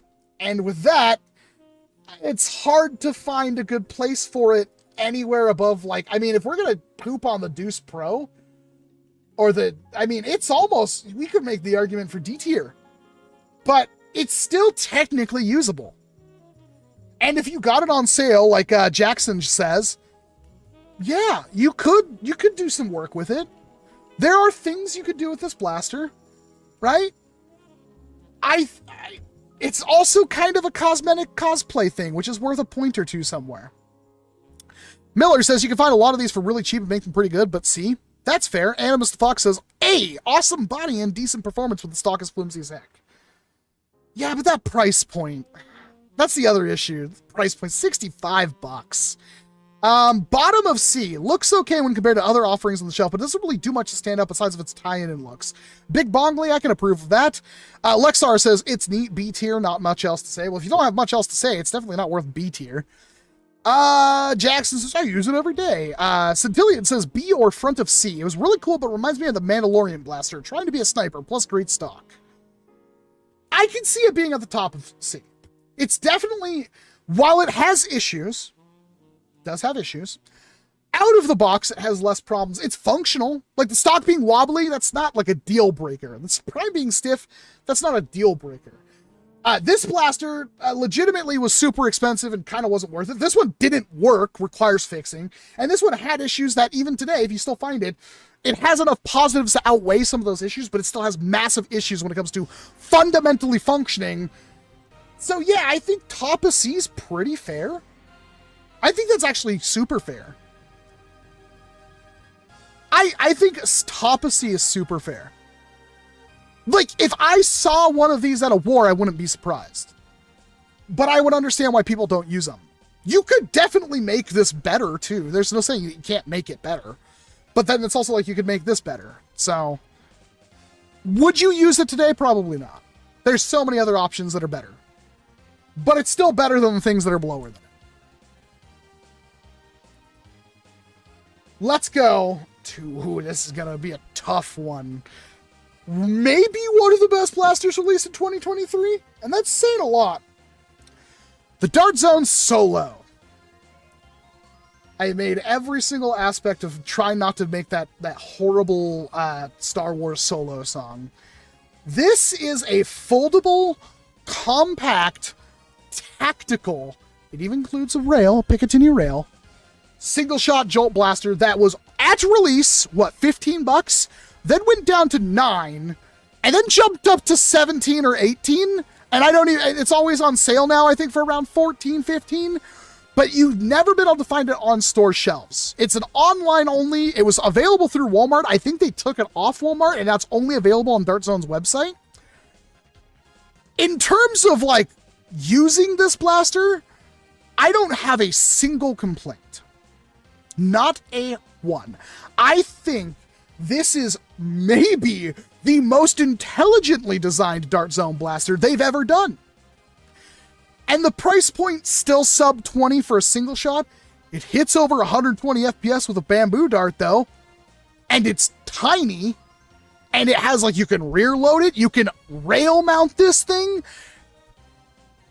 It's like, what are the flaws of this blaster? Like, we already know it's like at least A tier. What are the flaws of the Solo? Tell me an actual flaw of this blaster. What it set out to do, it does, and then some. We could argue the price, but that's subjective. Because really, there's not a whole lot that competes with it in that price range. I'm seeing Solo gets A tier. I would take an Outlaw over it any day. That's not fair. They're different blasters, and the Outlaw is more than double its price. Framed Niner. I also dislike the nonsense of the price, but I think it's decent. Yeah, the price, again, it was $9 for like a solid 2 weeks. It's kind of hard to hate it for that. Flaws, inconsistent price and availability. That's it. Again, that's all stuff that could change tomorrow, for all we know. If the blaster itself, like, pricing is something we should consider, but there are blasters on this list, like, I know there's, like, I bought a Conquest Pro for $11 when they were discounting them. That would make it S tier, but we have to kind of keep that, we can factor it in, but it's not the end-all goal. If it's something like the Dart Zone Mark 1.2, where it's like, it's super expensive, then yeah, and it doesn't work, yeah. S tier, perfect underbarrel attachment or emergency blaster. I think in its category, it's an S tier. Like, there are no actual flaws. I don't know what you could add to this blaster to make it better. It's pretty much perfect. And that made it one of the best blasters of 2023. I think it's S tier. I think this blaster is S tier. Original class hole. The only problem with it is it hits higher numbers with bamboo darts. But that's with every blaster original. that's not a problem if every blaster has that issue. I'd say C. I don't see a practical reason. No. You don't see it. Just because you don't see a practical reason doesn't mean there isn't a practical reason. A 9 kg retaliator spring, smoother prime, higher FPS. Ooh, I didn't know that. Ooh. That's video worthy. I also want to point out, because this does come up with Lexar's comment, which I think was made out of pure ignorance. Sorry, Lexar.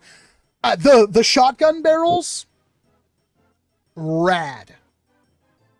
There are shotgun barrels for this thing, and they work really good. You can also shoot mega darts with them. You can also, like, there's so many cool little things you can do with this blaster. So it even has mod potential. It's really good. It's solidly really good. I'm going to put it in S tier right now. We could move it down later, but I don't think there's a single flaw in that blaster.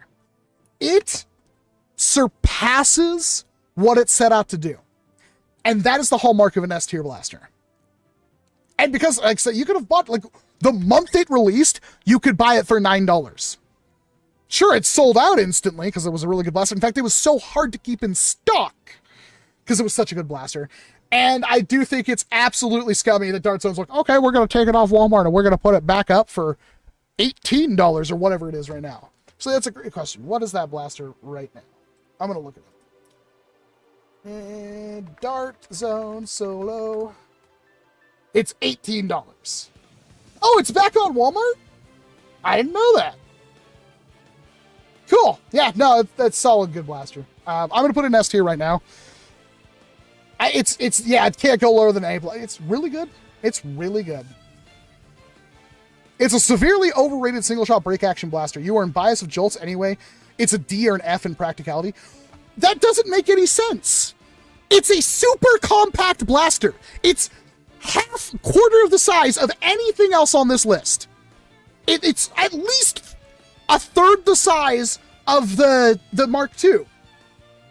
If you don't see a use for that, that's on you. That still has, there are entire game modes based around concealing blasters to tag targets called Assassin.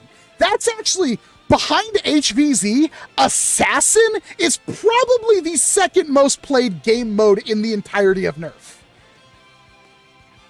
Oh, it doesn't have any use, not practical. If you want, if like, okay, well, here's this thing that's the absolute best. There's one exception, but it's not on this list, so I'm not going to talk about it. But the hamster, the little hamster, is just as capable, if not better, than the solo in a lot of ways, and worse in some other very minor ways. But just because you don't find a use for that doesn't mean that it's not the absolute best at what it set out to do. And not only that, the price point. You could use a solo, right? And you could outperform almost any blaster on this list. Because even if it's like base stock, 120 versus 200 FPS. Yeah, that's a big difference. But it's not unwinnable. There are people with Mavericks that will style on me all day. If you're a good player and you wanted to move fast and still hit hard, solo. And it's moddable. Just because you can't find a use for it doesn't mean there isn't one. I think firm S tier. I knew it was going to be contentious, but it's speaking of contentious. What do we think about the Aon Pro X, right? We haven't talked about his bigger brother. The Aon Pro X is really interesting, which doesn't exactly mean good. On paper, it is half the price of the Nexus Pro X. It has a lot of the good features of the Nexus Pro X, including a P-car, I guess you'd call it, out of the box. It's, what, almost 200 FPS, about 180, I think is where mine topped out. It's way better in some ways than the Aon Pro. But the biggest problem with it is that it is functionally, internally identical to the Nexus Pro. To the point where if you take off the N-Strike stock attachment point, and there's actually a little twisty plug in there that you could unscrew and pull out and to change out the spring, but theoretically also lets you use the same size springs that come with the Aon or the Nexus Pro X, which means you could technically make the Aon Pro X into a Nexus Pro X. It's so hard. So, like, my con against it is the Nexus Pro X dances all over this thing. Like, I would, unlike with the original two, right? Where it came with the Aon Pro versus the Nexus Pro. When it comes to the Aon Pro X versus the Nexus Pro X, every time I'm going to say, you need to get the Nexus Pro X over the Aon Pro X. But if you can't, or if you just prefer the design, you could go with the Aon Pro. So that makes it kind of harder to get into. And I don't know what to think about it. It is not a bad blaster by any means. But when it comes to comparing it, it really feels like there wasn't much of a point to it existing. And it isn't as in, it's actually worse than the Nexus Pro X, in my opinion. So now I'm going to default to the chat. Fanley says A or B tier. David Bullock says, I put it ahead of the OG Aon Pro. That's fair in a lot of ways. A tier, it's like its bigger brother, but needs modding to do outside support to do anything the Nexus Pro X. However, the Aon can do things the Nexus can't. That's absolutely fair in my opinion, Lexar. Most despicable man on earth. Let's see if you live up to your title. Aon Pro X is probably a mid-B for being all right. It just feels like the Aon Pro probably shouldn't have come out with pretty much the peak of value besides like the Solo. So that is something that is fair. If you take a look at the value proposition between these two blasters right here, this right now at this $18 price tag, which is not what it launched at, mind you, you could spend the $7 more, plus this is on store shelves. And this functionally is way better. But this is also like 1/4 the size and weight. So that's why this still has its own niche. This, it has to be better than the Aon Pro, right?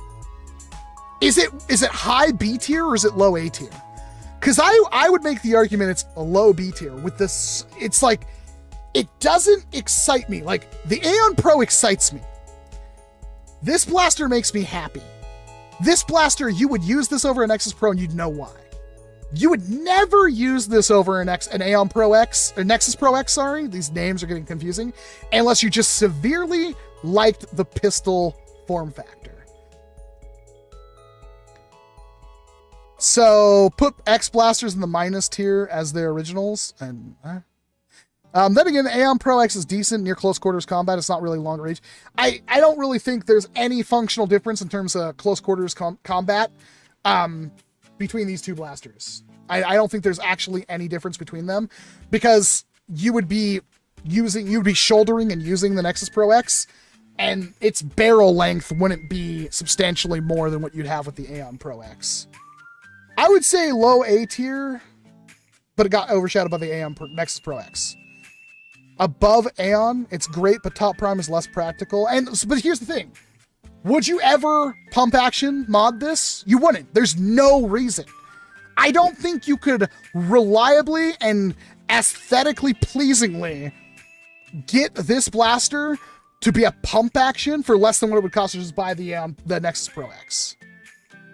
That's the problem. If you think about it in terms of just tier listing, there's no reason that would ever be over the Nexus Pro X. While with the Aon Pro and Nexus Pro, you would put the Aon Pro over the Nexus Pro. But it's like, I almost wish this blaster didn't exist, but then it's also half the price, but it's also like half the functionality. Oh, it's so rough. I'm going to say high B right now. Do people absolutely abhor that idea? What would you think of the Aon Pro X if the Nexus Pro X didn't exist? Yeah, that's another hard one.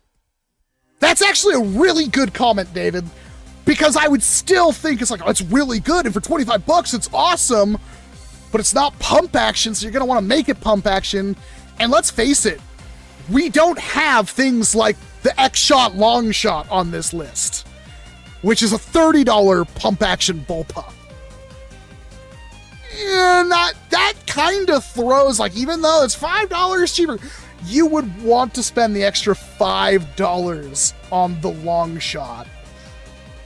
You would. Like, if you saw both of those in store, you'd be like, oh, this is a hard one. I'm going to put it in top of B right now. We can come back to it. It's good, but it's not insane. And it has, I think I'm gonna put it in B tier right now. Have you tried the upgrade kit? Are there separate upgrade kits for the Aon Pro and Nexus Pro? Because I bought the Nexus Pro one, but I didn't buy an Aon Pro one. I didn't even think about it. Oof. I didn't know that. Ah, I suck. I should have bought both at the same time. I know they're different spring lengths, but I also know that you can basically use a longer spring with the Aon Pro because it has a little hole. And if you were to take that out and use like a power stock, essentially, it would work. I honestly don't think I would care that much, though, to be honest. I'm kind of glad I didn't buy them. Next up is the only flywheeler on this list. This is a really hard one, too, for a lot of different reasons than you would expect. Because this blaster, when it came out, had a lot of flaws that mine did not have. Every reviewer complained about different things. Mine worked pretty much how it should have, right? But when you factor in that it was apparently not that successful, and they dropped the price so hard, for the last, it's out of stock now pretty much everywhere, I think, but for a good year, you could pick this blaster up for what? Like 40 bucks? What was the lowest price that this thing hit? It was literally Andy Griff says 30 bucks. Like, even at 80 bucks, this was a very compelling package. But for 6 to 8 months, this thing was $30 to $60 on Amazon with overnight delivery. And let's talk about the positives. The full auto in this thing's garbage. The semi-auto is great. The sight is cool. And it is powered by either 8 AA batteries, which is a lot, but it's also able to hit 150 FPS with 8 AA batteries. And you can very easily convert it to use a LiPo that will hit just as hard, if not harder. This is a blaster. It's like if I wanted to use a flywheeler, if I was like gonna fly to, you know, whatever event, and this thing, like I would honestly take that blaster with me, because then I wouldn't have to worry about LiPos and stuff, because it would perform just as good as like what I would want, especially if it's like a 150 cal. This is, if you ignore the full auto, an amazing blaster. There's no issue with this blaster. If you're talking 150 FPS off AA batteries with short darts and full lengths, I think it did both, but with short darts for 30 to 60 bucks. But you can't ignore its rough launch and its issues at the start. And I said only flywheeler. I don't know why I did that, because the Omnia is there. I already forgot the Omnia existed, which is not saying the Omnia is a bad blaster. Oh, Supa. Nobody remembers. Yeah, exactly. I completely glossed over it. Yes, Jackson, you're right. I completely forgot about the Omnia. Bottom of A says original class hole. Comes with an XT60 connector stock. The full auto lets it down a lot, but if you replace the gear, it's much better. That's kind of fair.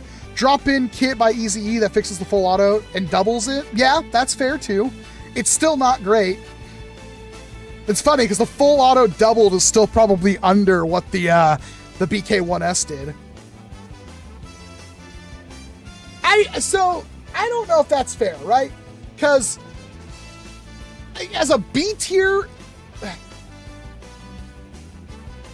so you want semi-auto for competitive, and this blaster will do semi-auto really good for 30 to 60 bucks.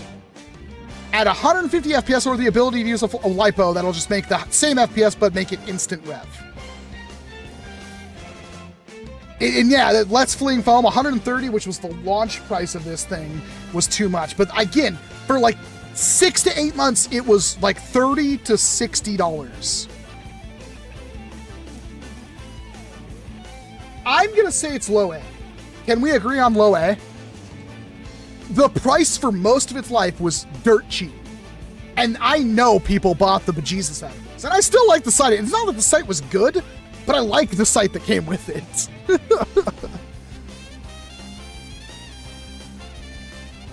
Oh, it's still in stock? Well, it's not on Amazon anymore, but it's still in stock? That's good.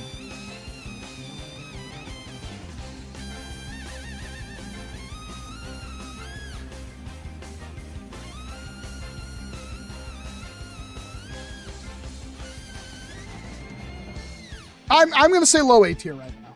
I think that's fair. It might be a high B tier. This, we have to talk about the Omnia before we can put this in place. I think that's the fairness. Because these are diametrically opposed blasters. So, the Dart Zone Pro Mark 2.1. How do we feel about this blaster? Because honestly, it's hard.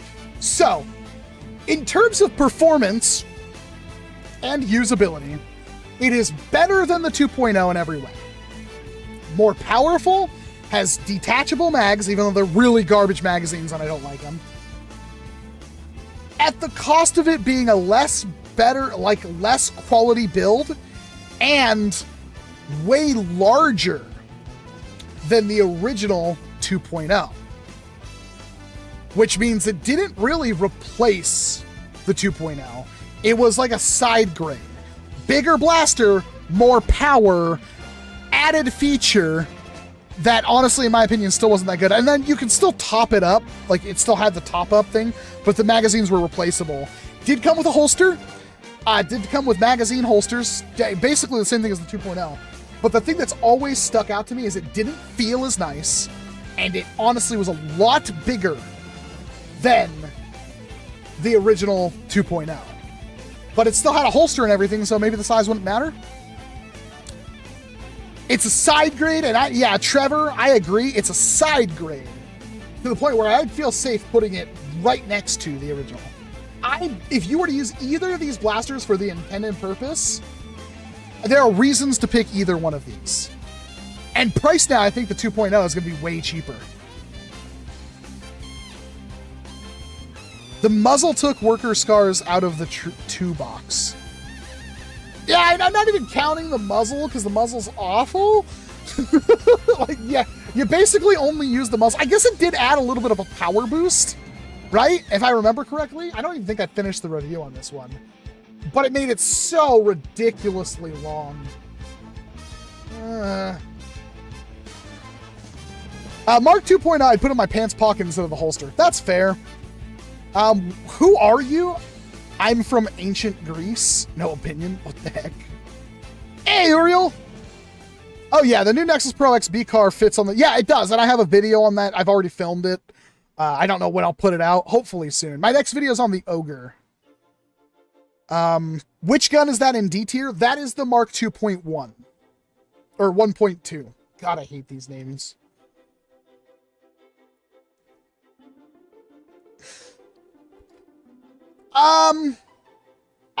I think it's behind the original in my opinion. I don't think there's anything catastrophically wrong.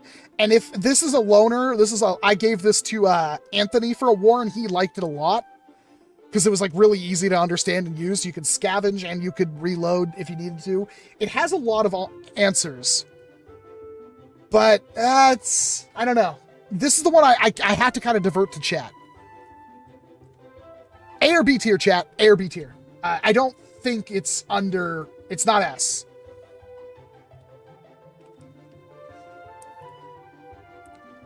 Definitely a tier above the Aon. That's fair, Cooley. But Shadow B says B. I've seen more A's, but bottom of A? I could see bottom of A. Why did I just get like 17 notifications on my phone? That's never a good thing. Bottom A. All right. I think bottom A is fine. Maybe top of B, we can revisit it, but it's very, because it's like, that's a great question. Which one of these would you rather use? They're like very similar blasters in terms of size and what they use. Like, because this is bigger than this. But it is worth noting that the Aon Pro original got rid of the top loading slot. The Aon Pro X got rid of that top loading slot. I guess the question here that we have to answer is the 2.1 better than the Aon? I don't think it is.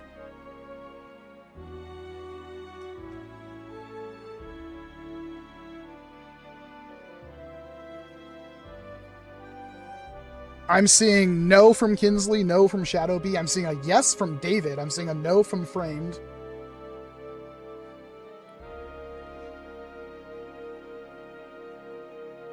Yes, just for the top off. No. I'm seeing more no's than yeses.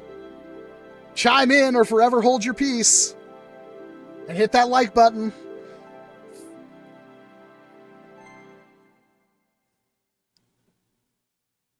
No, no, no, yes. Really depends.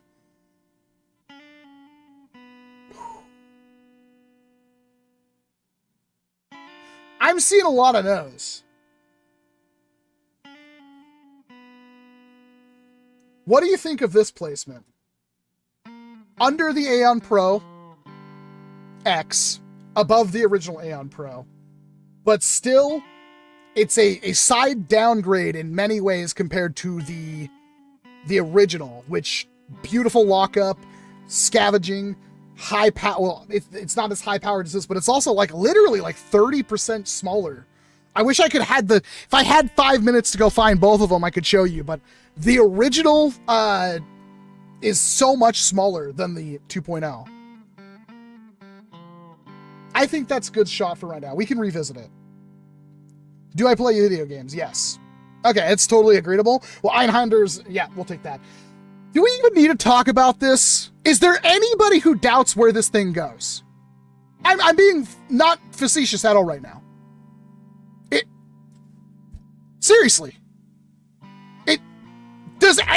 Can you come up with a single valid reason why the Dart Zone Pro, the Nexus Pro X, I guess it's Adventure Force, the Adventure Force Nexus Pro X is not the best blaster on this list? Like, I hate to be that guy. I know it sounds like I'm shilling for Dart Zone. I bought that thing. Well, I didn't buy that thing. Quintic bought me that thing. Thank you, Daddy. There's no doubt in my mind this is not going to be the blaster to beat for the next year or two to come. This thing, the only issue I have with it is that off the bore, the height over bore. And that is mitigatable to hell and back. Smooth prime, stupidly powerful, easy to work on, unique design, does all of the tactical things that you can because, oh, it's freaking 704. Oh, let me know when I'm back. Am I back? Am I back yet? Yes, yet-to! Classic for real. Nexus Pro X is ugly there. You shut your whore mouth, classic for real. I hope that made it to the chat. Am I back? The only downside is that height over bore. Classic says it's ugly. He tipped $1 to say it's ugly. I don't agree. That height over bore is the only issue, and that's mitigatable with a sight. There's not, you can't, even with those, what blaster on this list is better than the Nexus Pro X? What blaster is better than the Nexus Pro? Tell me. Tell me how there is a blaster that is better than that. The only thing that even comes close to my opinion is the Mark IV. And we know that has obvious problems. Mag retention problems tells I've shot my Nexus Pro X hundreds of times, had no issues. There's no way. This thing is so freaking good. I don't know how, like, it's so good. Like, how do you beat this blaster? How do you beat the Nexus Pro X? It is that good. If you have a Harrier and you got your Harrier to hit 250 FPS, you spent $250, and then this thing comes out for $50 with the B car that made it stupid accurate, with slam fire your Harrier doesn't have, it's more compact than your Harrier, you'd be like, well, F. Like, your Harrier's more beautifully designed. Your Harrier can be thrown out the window and would land on the ground and be fine. The Nexus Pro X might break in two, but yo, the trigger, that's not, yeah, it's not even fair to, like, this trigger on this thing's really good. I don't know if it's a roller trigger, but it is really nice. I'm sorry, chat. Like, you would have to tell me right now how it is not the best blaster on this list. Harrier has a lighter prime? I almost disagree. I think I can one finger prime my Nexus Pro X right now. Like, you have to buy the bearing takedown, which is another $10, $15 for your Harrier. So you got a $180 blaster. So out of the box, keep this in mind. Like, I'm sorry, your Harrier boys. Harrier is $180 out of the box. You can buy 3.5 Dart Zone Pro or Adventure Force Pro Nexus Pro X's for the price of one Harrier. And out of the box, that Harrier is not going to compete with the Dart Zone Pro, the Nexus Adventure Force X. These names, man. The Nexus Pro X in any way. It's the Nexus Pro X is going to hit harder, have a smoother prime, is more compact. It sucks.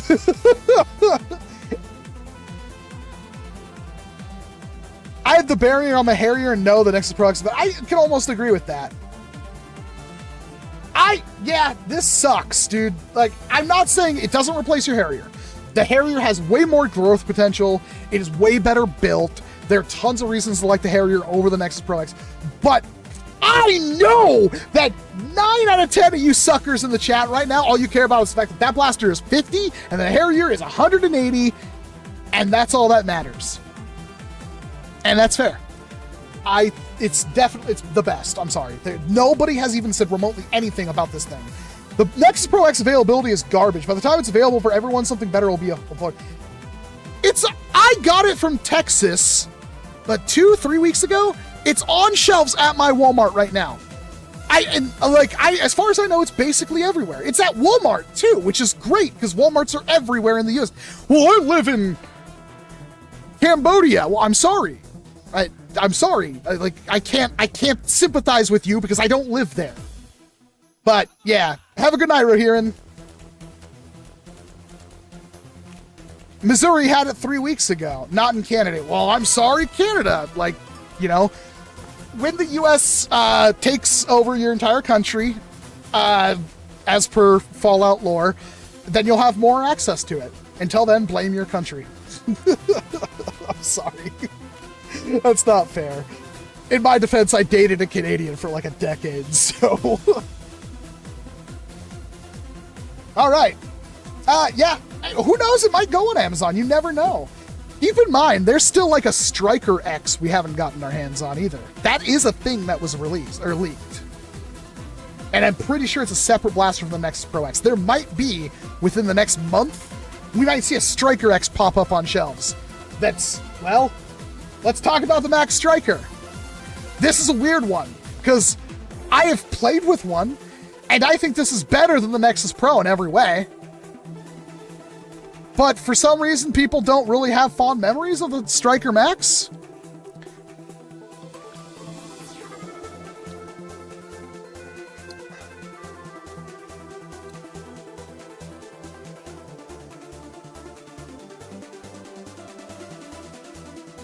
I've seen a lot of it. So, it is better than a Nexus Pro in every way.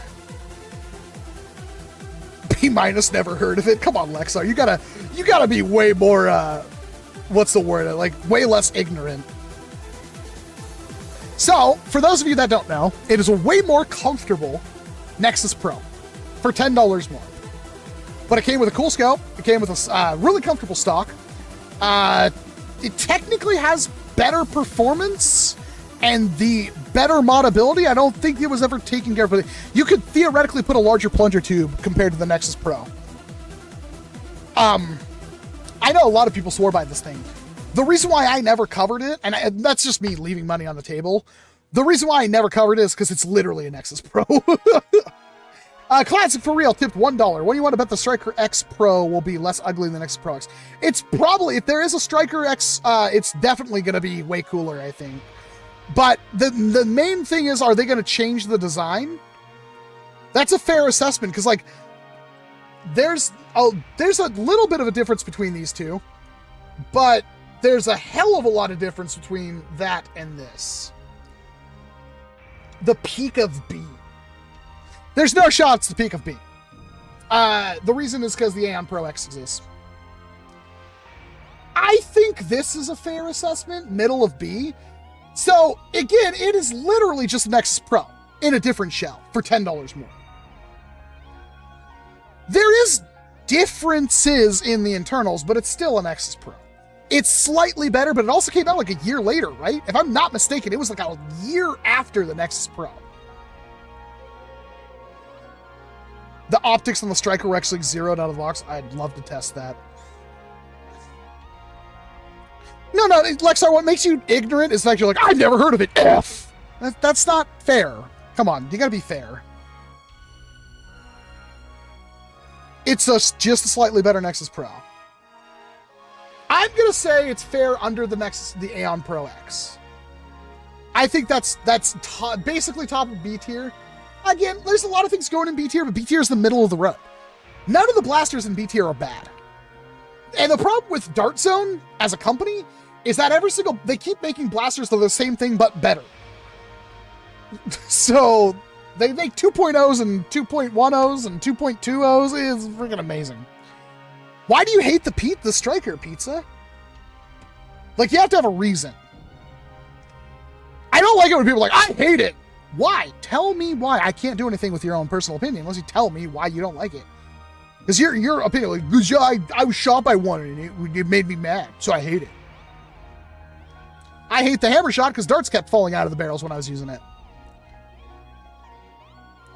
Slop prime and keeps getting jammed. Well, congratulations! All of those problems exist with the Nexus Pro. I think we're fine where it's at. This is going to be a tough one. I think I might be... I almost dumped my Mountain Dew. I might be biased. Okay. I didn't finish the video on this one because at the time I didn't really have strong feelings. Recently, I have played with one and I like it a lot. There are things to talk about though when it comes to the Dart Zone Max Dictator. Dumb name. Hate the name, but it is essentially the better Conquest Pro. It's the same blaster, but there are subtle changes here and there. For example, the design is way better in a lot of ways. It features the stock that the Conquest Pro doesn't have, and it looks really awkward to reload. It's actually really easy to reload, and there's reloading tech that you can do with this blaster that makes it super fun. So it's everything the Conquest Pro does in a larger package, but has a better priming grip, has a better main grip, has a sleeker body, way better design. And this, as far as I know, is like one of the hardest hitting Dart Zone. Well, besides the Nexus Pro stuff, this thing can hit like 180 FPS out of the box. It's dumb, right? So it kind of does everything better than the Nexus. The only reason the Conquest Pro is even comparable, like it's not really a side grade. This is more compact, but this is better in every way.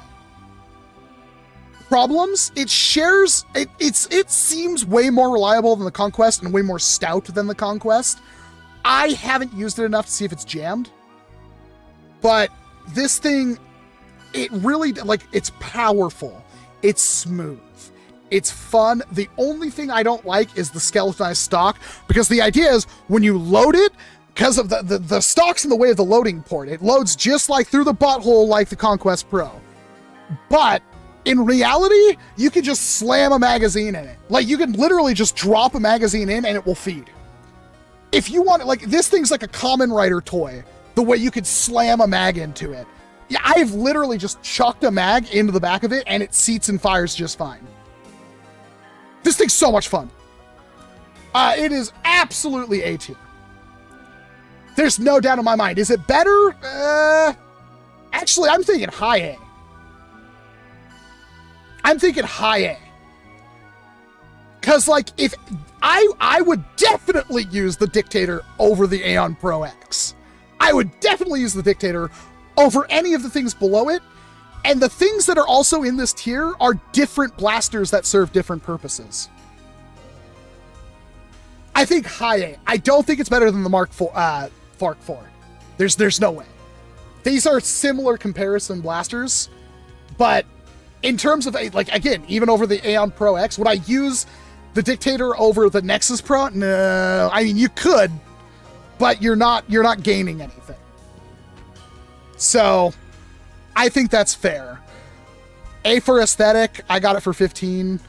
The mags they're nothing special. They are flip mags. They were two 12-rounders that you could connect.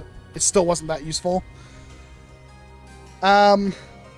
Yeah, they've been on sale.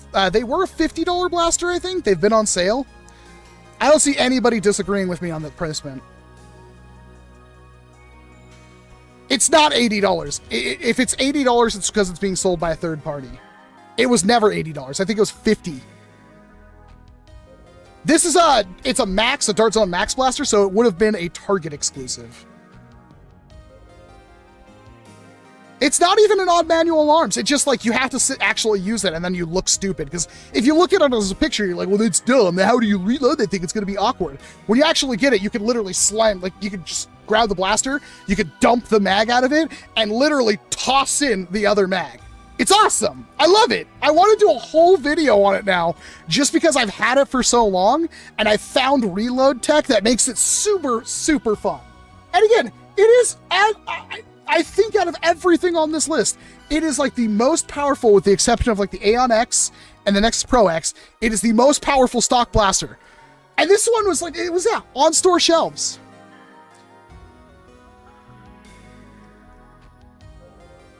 Super good. I don't see anybody, the very minor complaints. Dude. Okay. For those of you that don't know, This blaster came out at the same time. It is wholly unique, even out of every single blaster we see on this list. This is the Dart Zone Max Tomcat, another Target exclusive. It features a 50-round short dart drum. It can't use that drum on any other blaster, but with mods can be converted to use standard magazines. It features the kind of the same stock that came with the Striker Max, but design-wise, it's amazing. It is reasonably powerful too. I think this one topped out about 150, 160 FPS. It has slam fire. The drum can be rear-loaded. And honestly, there's nothing else in its niche. While you can convert it to shoot mags, you can't, I mean, there are drums, but like they're expensive. The drum that you'd get for like, oh, I can use a drum with my Nexus Pro is going to cost you double what this thing costs. So in this, not even counting the Bobo Innovations kit that you can print out or buy, which is, it's basically nothing. It's not even advanced hardware. The Bobo Innovations kit makes this thing so buttery smooth because the prime wobbles a bit, and he has a piece that you can attach, then attach your grip on that will completely lock it up and make it super smooth to prime. And this thing also, yeah, there's, everybody remember the sale? This thing went on deep discount. People were buying them for like $10 a pop for a little while.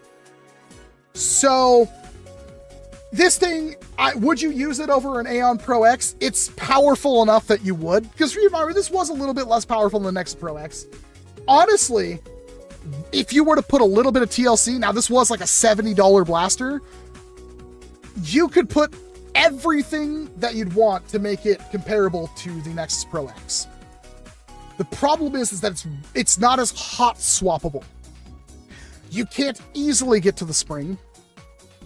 You can't easily change things. Like, you can change out the foregrip and the stock, but I think it's an S tier blaster, is what I'm roundabout getting to. There's really nothing else like it. And that 50-round drum, the capacity alone, especially...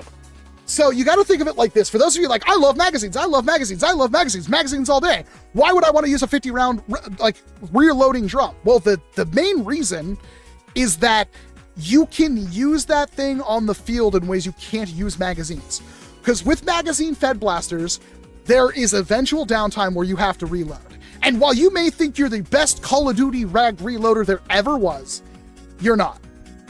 And that is a failure point that you have to train on, and even with proper training, can lead to your downfall, especially in something high stress like HVZ.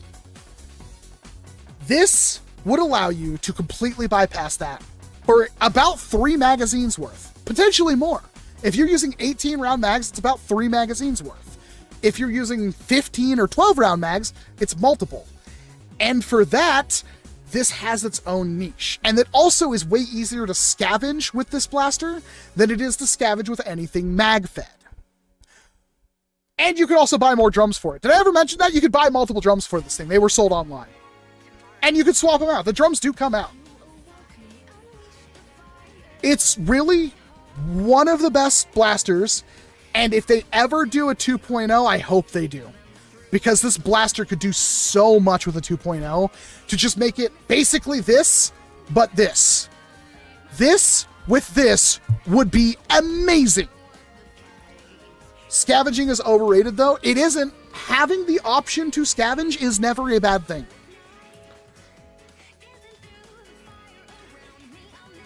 I thank you, Salfon. I think this is one of the best things Dart Zone has ever made. Correct me if I'm wrong, this came out the same year, I think, as the 1.2 and the 2.1, which may have soured this a little bit, but it's fantastic. In hindsight, it's still good.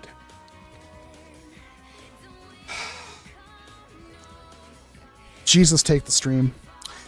I don't know how to place this blaster. I don't know how to place this blaster. The Dart Zone Max Outlaw.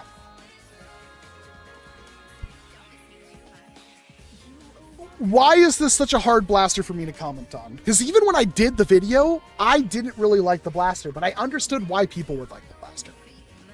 But in my opinion, this blaster is poorly designed. Does it accomplish what it set out to do? Yes. But it did it in the worst possible ways. It's a hammer shot, essentially. For those of you that don't know, it is hammer action, 6-round cylinders. It does come with multiple cylinders. You get 2 per box, I believe. It is a $35, $40 blaster? Shoot. It's probably on sale right now, but Dart Zone Max Outlaw. It is $32 right now, which is probably its MSRP. So for $32, you get a one-handable, important, 120, 130 FPS, I think, revolver hammer shot. That the biggest issue with this stupid blaster is the fact that the hammer literally cuts into your wrist. You cannot hold the grip and hammer prime it, because the hammer will go down into your wrist. So you can't do that. You have to, awkwardly fold it open and stuff to prime it. And then because it does that, and Dart Zone realized that, the hammer is spring-loaded to automatically return, which is not cool, in my opinion, especially for a hammer action. It doesn't feel right to prime a hammer and then for the hammer to spring back up. It doesn't make a whole lot of sense, so it kind of ruins the hammer action aesthetics. But in terms of performance, it's fine, right? In terms of performance, it's pretty good. And it's overall reasonably comfortable for what it is.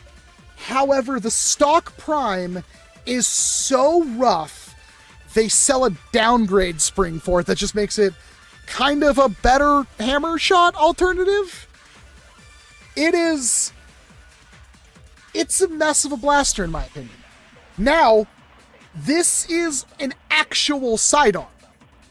You could have your primary and, for whatever reason, draw your Outlaw and fire it multiple times one-handed and then put it back and go back to your primary.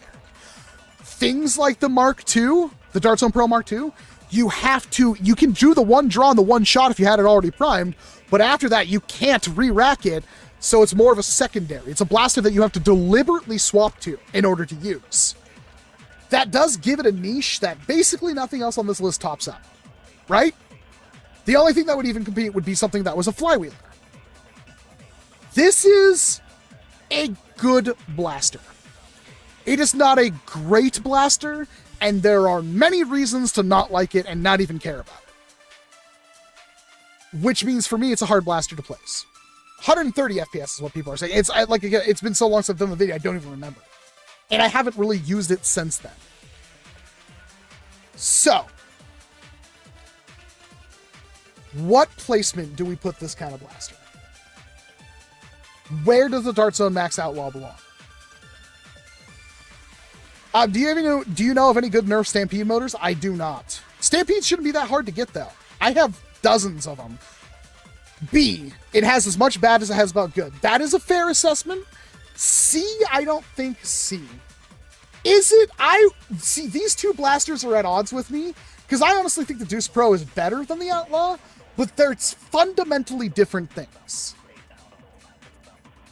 It's better than the 2.1. I could see that. I could actually fully see that. I could see it better being the Striker.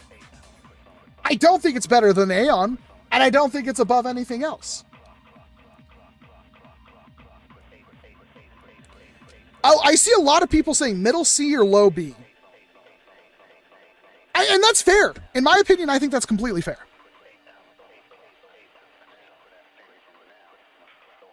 I think it fits firmly, because you could use this over a lot of things below it, and it does have, again, we can't overlook the fact that it has its own niche, right? You can't overlook that. It has a functional use that nothing else on this list can identify with. And I think that's fine. I think that's actually really good. It could be so much better. It is a fumble from Dart Zone, but people do like it. And for that, I think it's fine where it is. I wish I could put it higher. But that hammer prime and the way, like, that seems, I don't know why they shipped it like that. It's a metal hammer too, which is like, it does all the things you want to do. And I love the fact that when you pull the trigger, the barrel actually gets pulled into the chamber to make a seal. Really good design in that. Man, I want it to be better. I want a 2.0, and I want that 2.0 to fix these issues. Spencer with a $5 super chat. Don't mean to derail you, but after the new BK1S video, I was curious in your opinion what the most accurate good FPS blaster, Springer, flywheel. Thank you very much for the $5 super chat.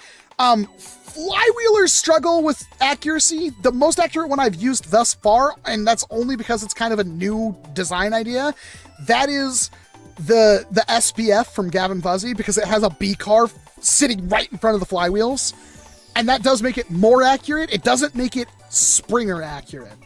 Springers, almost all of them, depending on what B car you use, can be pretty freaking accurate. As long as you can put a B car on it, pretty much all of them are going to have the same accuracy, and it's usually really good. Springers, for the most part, Spencer, you can have first shot accuracy consistently at range. There's not really a whole lot of difference between that. The reason why the BK1S was so loved is because it's a relatively inexpensive, at least for an AEG. It's super lightweight, and when I threw that B-car on it, it was laser beam accurate for the most part. And that's nice. That's really good. So you could go with a lot of different options, I guess is what I'm trying to say, with Springers. For flywheelers, we're going to have to wait for more development, I think. Flywheelers are really not meant for first shot accuracy. Speaking of, like, difficult things, the Omnia. I know where you guys want to put this blaster, and I feel like I have to defend it.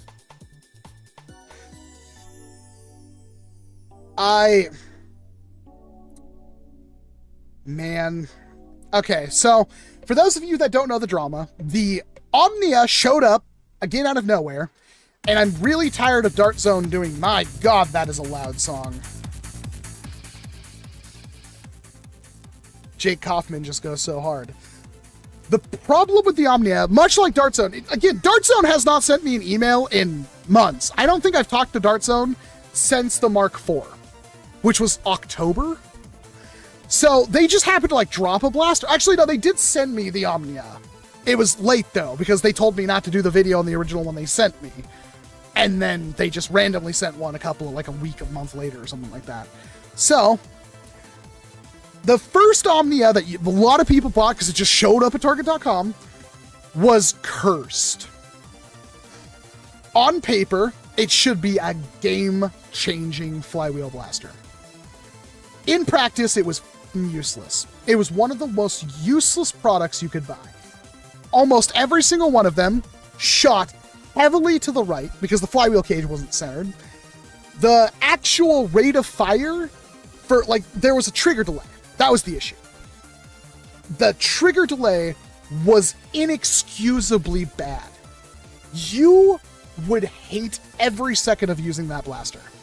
And if you were fine with it, you were coping so hard it wasn't even funny. Industrial strength. You look like Piss Master from Rick and Morty, except for instead of piss, it was cope. That's what it was. You were breathing pure piss cope with the original Omnia. If you were like, oh, it's not a big deal, the delay doesn't bother me. It was so bad. It was so unbelievably bad.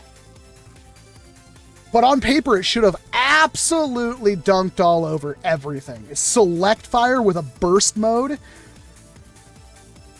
Frick, man. Frick. So, Dart Zone sent me the Omnia, then told me not to do the video while I was already filming it. And then I got the second Omnia, and there were some things addressed. And they did accept, like, returns. They pulled it from, I think, just about every store. It was only online. Then put out the Omnia 2.0. And the Omnia 2 was better.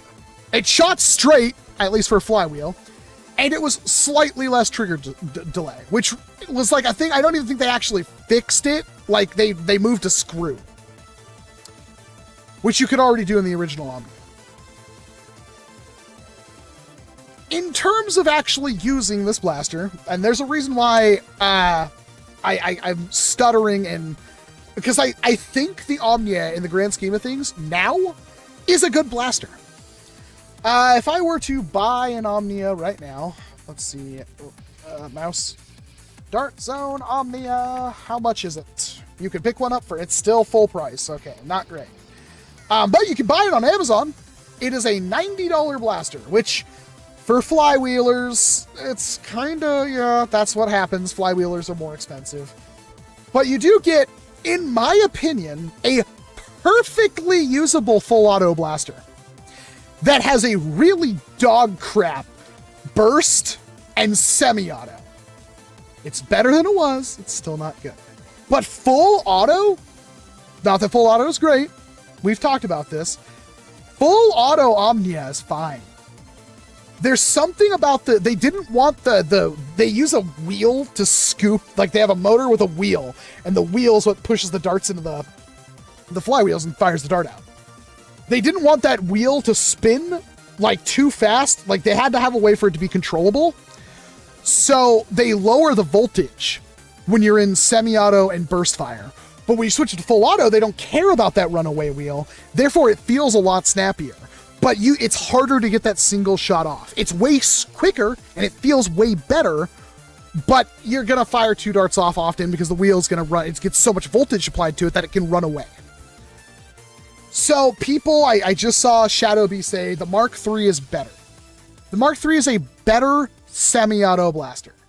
In terms of being a flywheeler, the Omnia is more compact, better design, at least aesthetically and ergonomically, and the full auto on the Omnia, or the Mark III, is functionally useless, much like how semi-auto on the Omnia is functionally useless.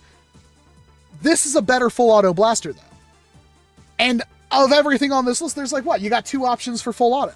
You got the Mark III, which sucks, and then you've got... So here's the problem. This can do semi-auto, it's just not very good. This can do full auto, but it's functionally useless.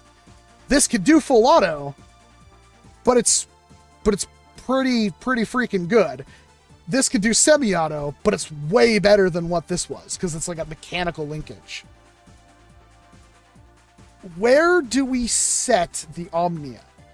I would think if you got one of these for a gift for your birthday, and you swap you put in the battery, again, comes with its own battery, that's one of the reasons why it's so expensive, and you load up the mag, you put it in the full auto, the select fire. Honestly, I'm complaining a lot about the full auto, or the burst fire and the semi-auto. It still does it. You can still technically do it. And that has its own applications. It's just not, it's so much worse than full auto or semi-auto than anything else. But it can do it. And this makes it really difficult to place in a tier list, because if you were to use it as a full auto blaster, it is perfectly fine. If not, one of the best that you can buy. At least before you get into like brushless and, stuff like that. You could buy a worker, like, actually we can talk about that, because even compared to like the worker Phoenix, like the stock worker Phoenix, I don't know. And the worker Phoenix is double the price almost, I think. Well, hold on. How much is a worker Phoenix 2.0? Worker Phoenix 2.0. How much are ye? Yeah. Worker Phoenix 2.0 is double the price. Even if you get one on Amazon, it is currently unavailable. Never mind. But yeah, you can buy them otherwhere for double the price. And I would honestly use that over a Worker Phoenix when it comes to full auto. So I see people saying D's, I see B's. I see above Mark IIIs, which I could honestly get behind. I like the shape of the blaster. I like the design of the blaster. There's no way this thing is a D. The full auto usage, if you bought this thing only using it full auto, it is still better than anything. I don't want to put another thing into B either.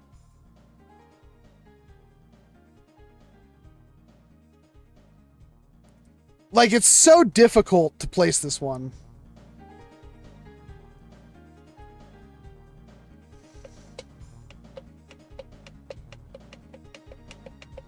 There's no way it could be D tier. A minus. I'm going to put it below the Mark III. Here's my reasoning. Theoretically, the Mark III is better for competitive. I think the Omnia is better for everything else, but it's not like you couldn't use the Mark III for everything else. Semi-auto is always useful. Full auto is situational. Is that a fair assessment, chat?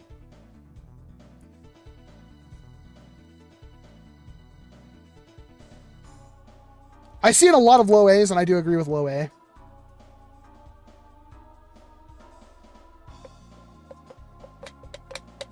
You could argue to put it above the Mark III, but I think it's solid. I don't think Burst is a gimmick, Kid Omega. We talked about this. Burst is way better for your first shot accuracy, essentially, because you're firing 3 darts. If you're using semi-auto, you line up a target, you fire semi-auto, you are going to almost every single time wait to see where that dart hits and then correct your shot. Or maybe you tagged them and you're going to move on to your next target.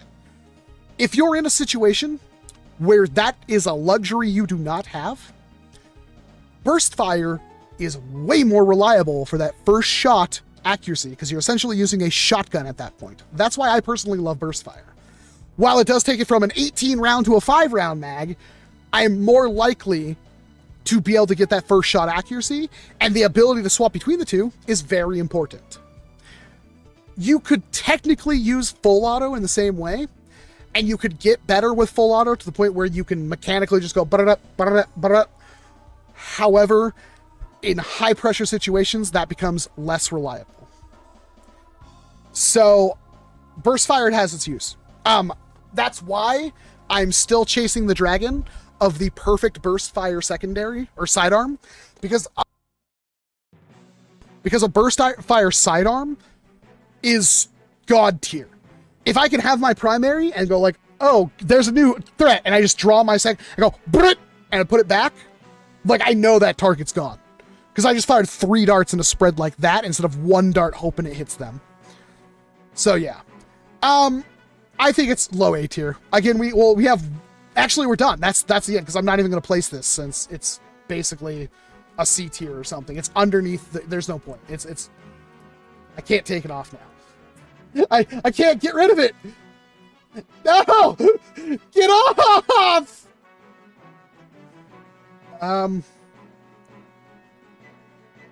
Add a row below. This gray. Sure. What did I just do? I need to change that to a different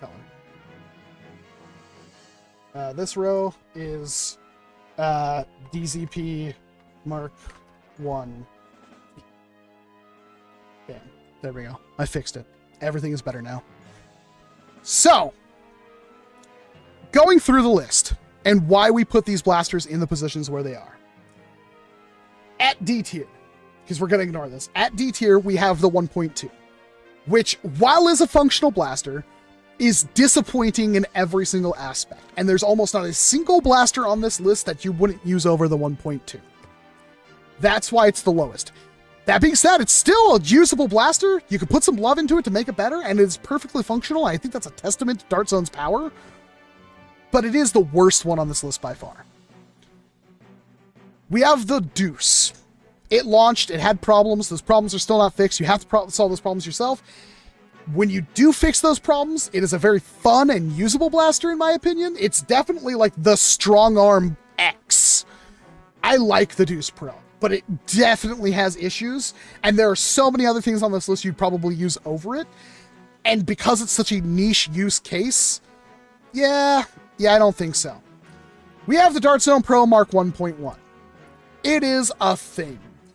This was one of the earliest ones. It was attempting to right the wrongs of the 1.0, but it also came out like after the Nexus Pro, and I don't see you ever using this over the Nexus Pro, and it was like $150. The Jurassic Pro, topping out C tier, has a lot of issues.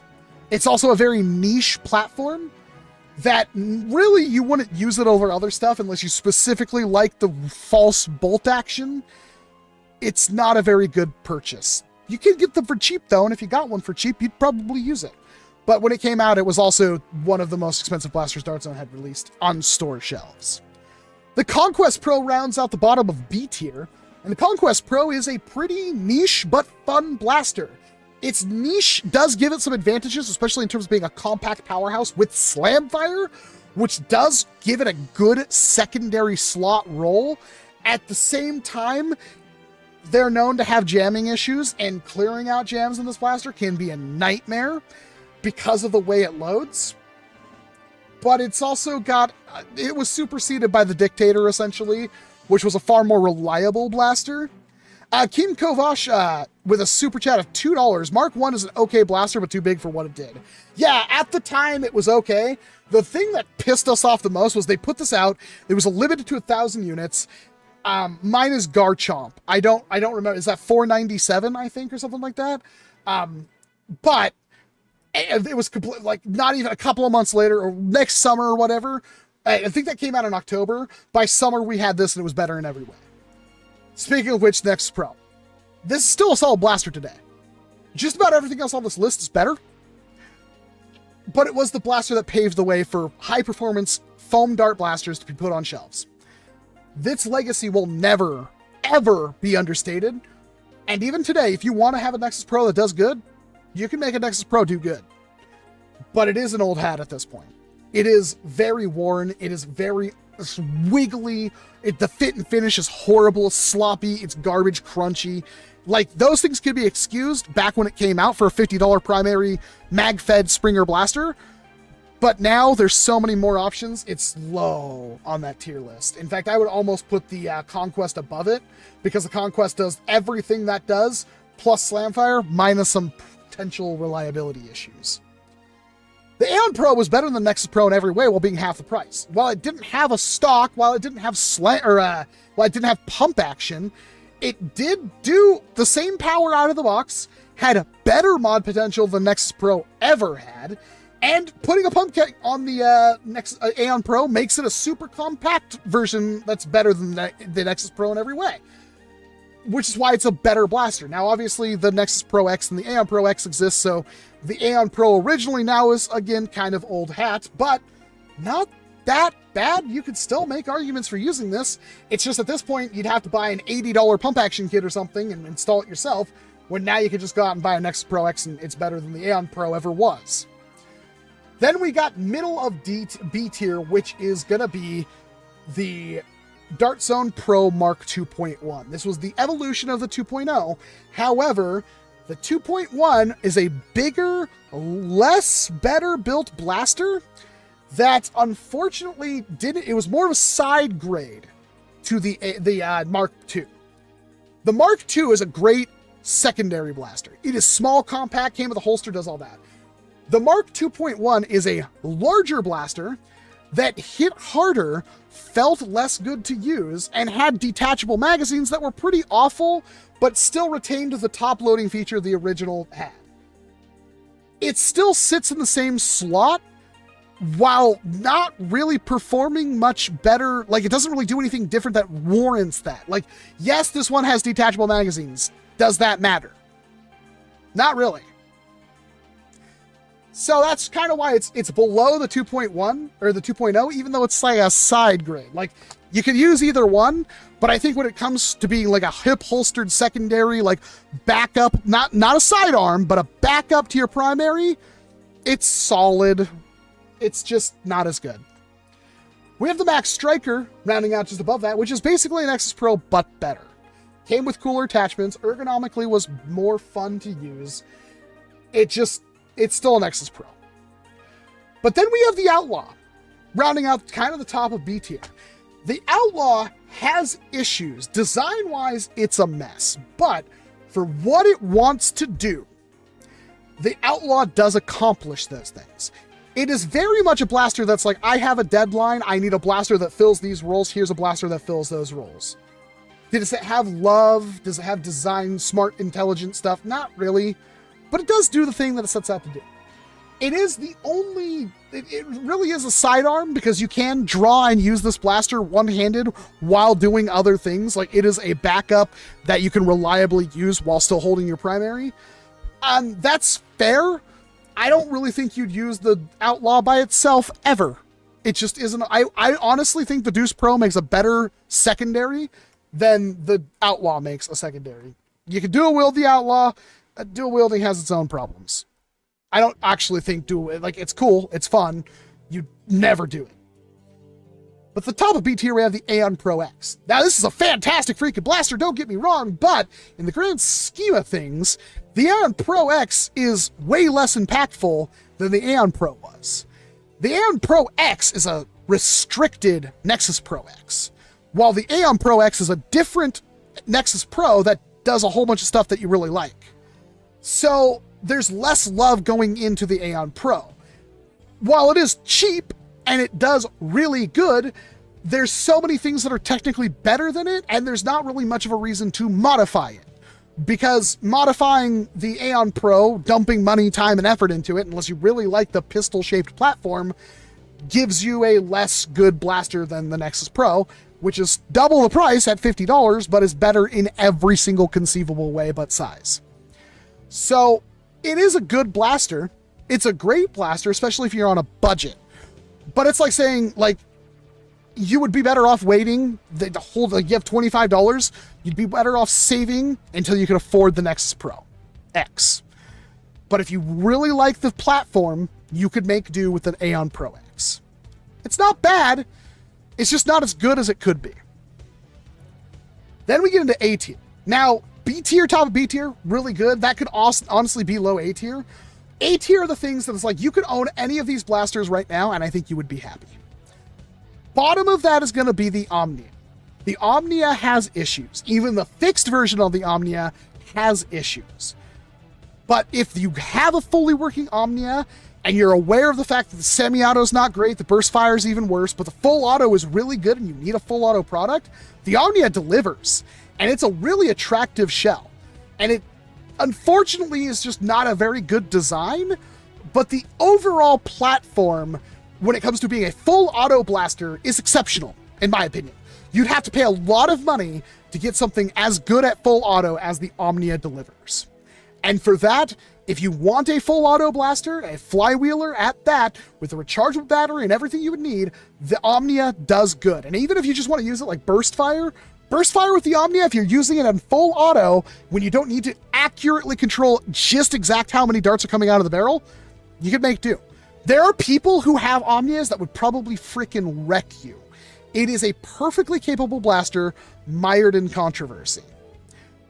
The semi-auto on the Mark III is more ideal for competitive games. And the semi-auto on the Mark III is fantastic. The trigger pull and everything, you can rattle off shots really quick with it. The Mark III can use AA batteries, which still gets at 150 FPS, and the blaster was available for a long time for anywhere from $30 to $60. If you bought one of these when it first came out, you're probably really salty about that fact, and I would understand waiting for it. If you ever see this thing at like $30, buy 2 of them. This thing, it's like, I don't know if I'd buy one now unless it was like $40, but it is arguably better than the Omnia because semi-auto is way more useful and it does semi-auto great. Problem, it's like double the size on the Omnia, but you also can use AA batteries with it and still perform really well. So that's why it's higher than the Omnia. Either of these blasters can be fun though. And they are okay. Like, we don't really have a lot of other flywheelers on the shelf that we can compare these things to. So that's why they're there. The Dart Zone Pro Mark II is a tiny performance-based pistol. It only hits like 120 to 140 on a good day, but it is, the lockup, the feeling of this blaster is immaculate. Comes with the holster, comes with the basically stripper clips for darts. It does all the things. It's just the problem that holds it back is it's a sort of a niche product because it is a secondary. It's a backup gun. It's really only useful if you absolutely need minimal barrel to clear around a corner, or you want to save ammo with your primary, your primary isn't a performance-based blaster, the Mark II can fill a lot of little roles. It doesn't do them all exceptionally well, but for the size and the feel, and I think the price, because I think it's a pretty reasonable blaster. Let me check. Dark Zone Pro Mark II. Can I get the Mark II? Yeah, you can get the Mark II for $70. That's a bit high, but I've seen it lower. And I bet you if you hang around, yeah, on their website, you can get it for $50. So there are plenty of reasons you would want to do that. And I think it, for what it does, it's one of the best. Then you've got the Dictator. The Dictator is still could fight tooth and nail against the Nexus Pro X. It is a unique blaster. It's better than the Conquest in pretty much every way. And when it released, it was like one of the hardest hitting blasters you can find on store shelves. It is a super slick blaster that feels great to use. If you got one of these things at full price, you probably still love it. If you got one for like $12, $18, it was like you probably love it even more. And even if you wanted to use it right now in a war, you absolutely totally could, and it will go toe-to-toe with an Nexus Pro X, no problem. It's a fun blaster, and it does enough unique things, especially with slam fire and stuff like that. It puts it above pretty much everything else below it, and is still a super usable thing. The Mark IV is an extremely underrated blaster that is slept on so hard because it is essentially just a Worker Swift again.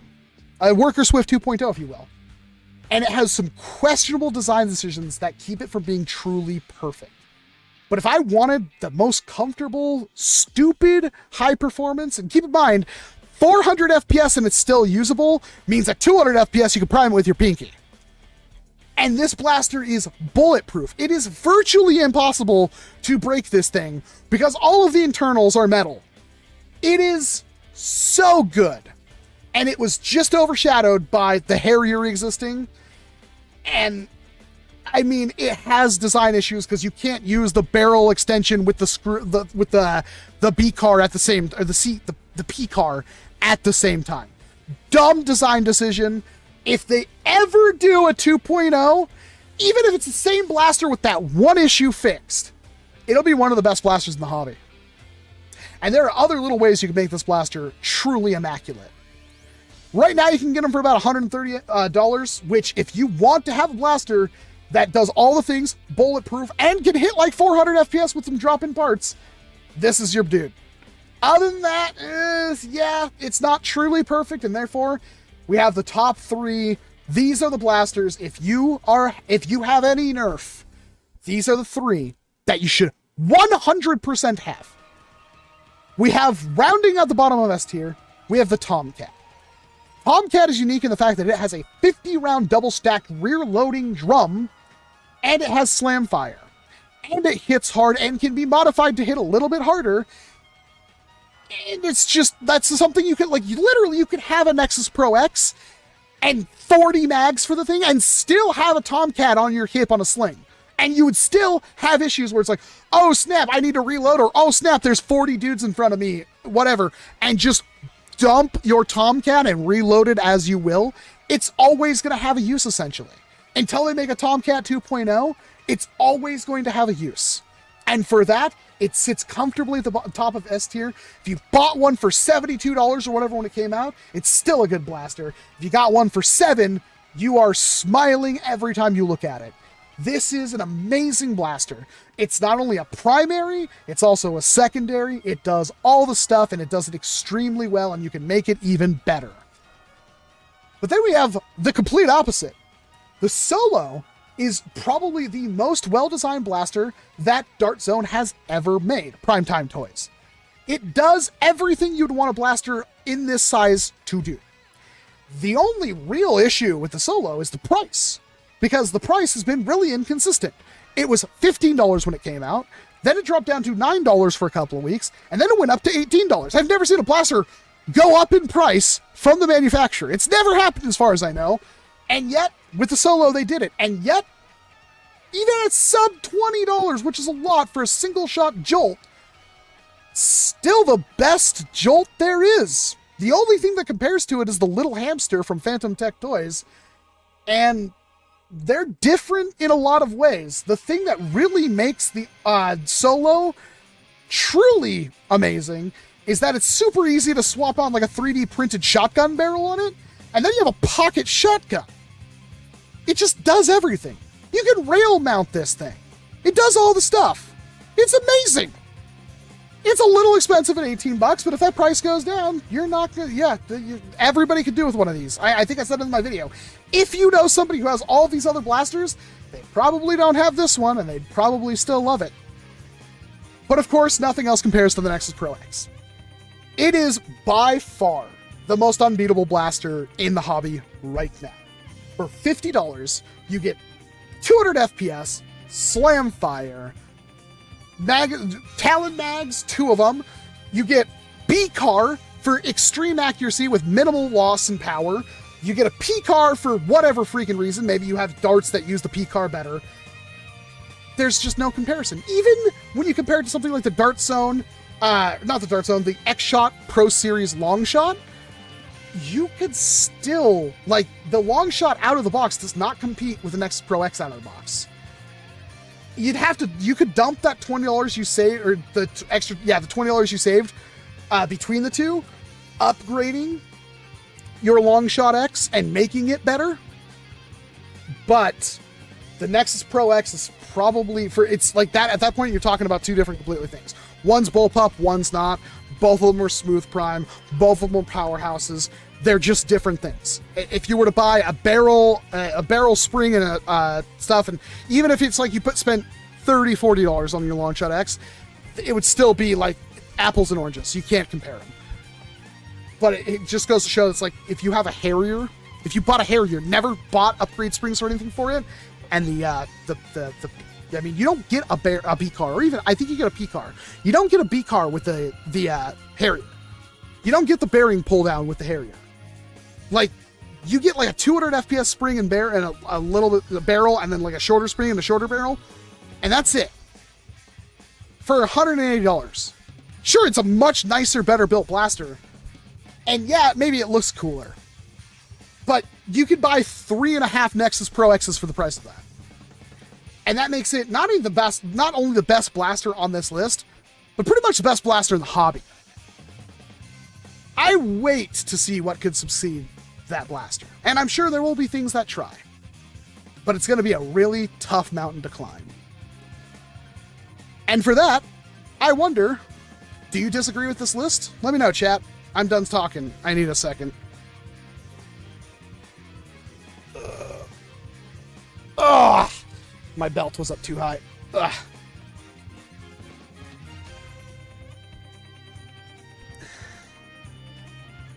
It's fine if you don't like the look of it. It's whatever. Then go buy an X-Shot, or an X-Shot Long Shot. Ugh. It's Africa hot. I hate this. I'm sweating. So I'm under all these lights, and the green screen is like compartmentalizing everything, and this little fan is not doing its job.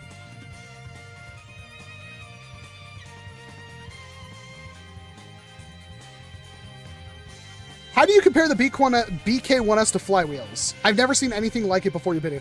There's a couple of other blasters. We call them AEGs or AEBs, Buwari. Buwari. Honestly, it's better than a flywheeler will ever be. It's an automatic springer that feels, especially the BK1, it just feels amazing.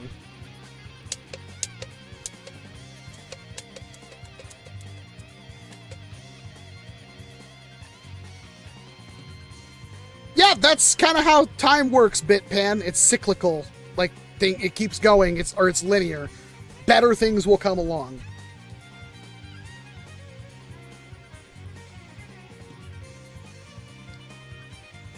Has your opinion on the Awaken changed? No, I still love the Awaken. It's my favorite blaster by far.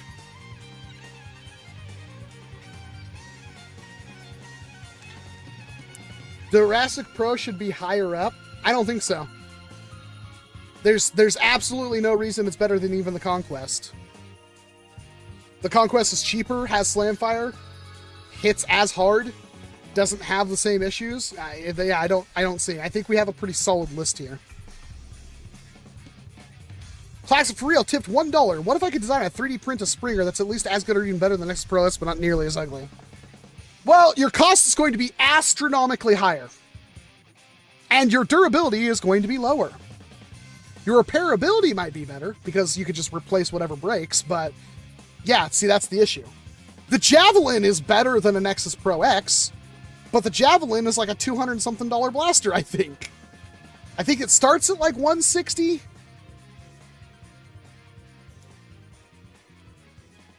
What's most amazing here is that it's really there's really only one blaster that could be considered outright bad. That is true. I mean, even the Mark 1 isn't even that bad. Even the 1.2, like if I found a $12 or $20, you know, Mark 1.2, that'd be fine.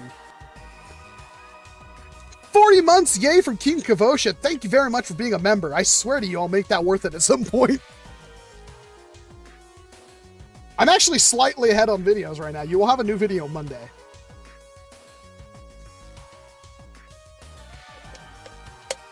The expression, if it ain't broke, don't fix it, doesn't mean innovation or improvement doesn't happen. You can always improve upon concepts and ideas. I agree, Brandon. I noticed you forgot to add the Nerf Rough Cut to the tier list. It's Dart Zone Pro tier list. I think that's rather obvious. What's my favorite lever action? It's the G4, but that's not saying a whole lot. That's an 800-something blaster. Of course it's going to be my favorite. Not NGL, not gonna lie, I would go into any battle with any blaster on this list. I agree. Like, honestly, any blaster on this list is war-worthy.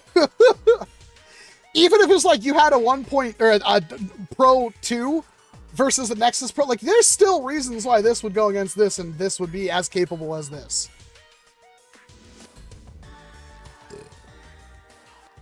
People think the Nexus Pro X is ugly. Yeah, I know. I mean, there are reasons. The height over bore is ridiculous. That's something that you can debate.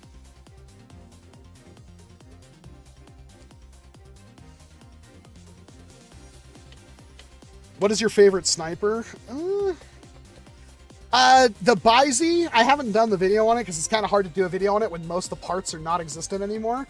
But I have a Buzzbee with like the whole metal internals, and that roller trigger and that prime, man, it is really good.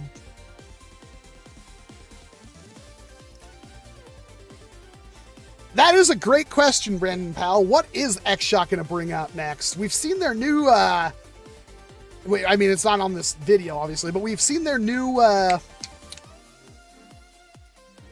Insanity stuff, which is not bad. A little underwhelming in my opinion, but not bad. Their next pro stuff, I hope they do something new. I hope they do 2 or 3 new pro blasters. I really hope they do a flywheeler. They have the potential. But we'll see. My Buzzbee is horrible. Yeah, see, I know there's also a Buzzbee 2.0. Tag told me about it. It's got like a quick change spring and stuff like that. X-Shot Pro Flywheeler? Yeah, I'm hoping. I think they could do it. They have all the batteries and stuff from all their new gel blasters. So I think they could make a $60, like, even if they just made a Strife. They made a, seriously, X-Shot, frick! If you just make a Strife, semi-auto, mechanical, it's a really easy mechanism, flywheels, your gel blaster battery, short darts only, you can make it hit 150 FPS easily, put it on shelves for $50, $60. That's all you have to do to win, man!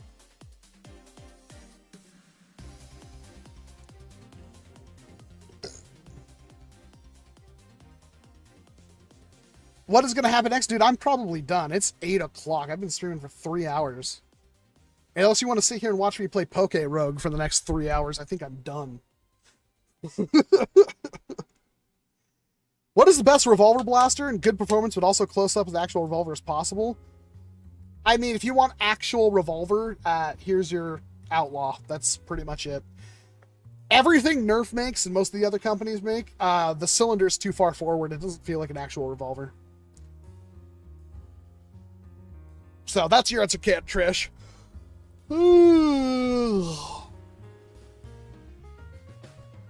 One more look at the halftone hero, but I hates it. I hates it so much. I wanted it to be good, and it could have been good, and they made it terrible because they did stupid ideas. I can turn myself off. Cool.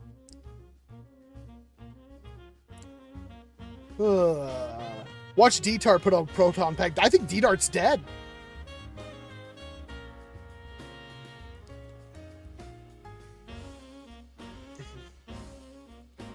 Are there any competitive LMGs in the hobby? There's apparently 2.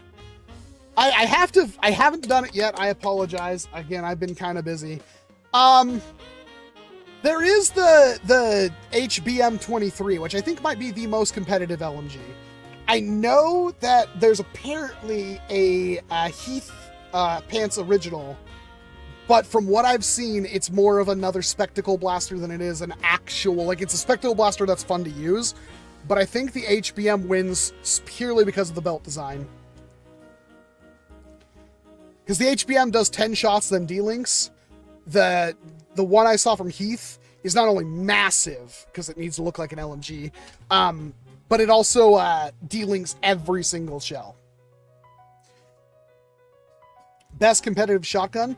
If you can use 50 caliber foam balls, it's so here's the thing. As a primary shotgun where you need to hit people at like a 70, 80 foot range with a buckshot spread, I would say it's a Firefly, especially the Swin one that just came out.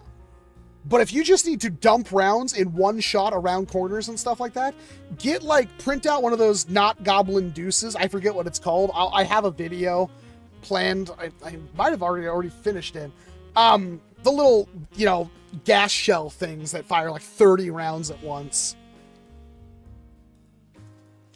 Tomcat Talon mag adapter or extra drum? I would probably just, extra drums are pointless. Like, you could do it, but it's like extra drums are never worth carrying. It's good to start with. DF, there are apparently 2 or 3 pro blasters coming out this year. We just don't know anything about them. We know one's a flywheeler and we know one's $30. I think there's one more too.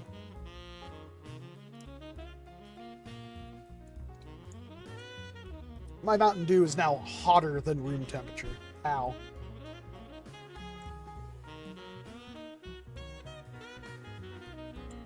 Yeah.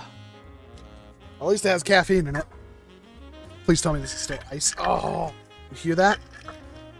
Oh, I love it. Ugh. All right. I'm going to save this. I'll post it in the Discord.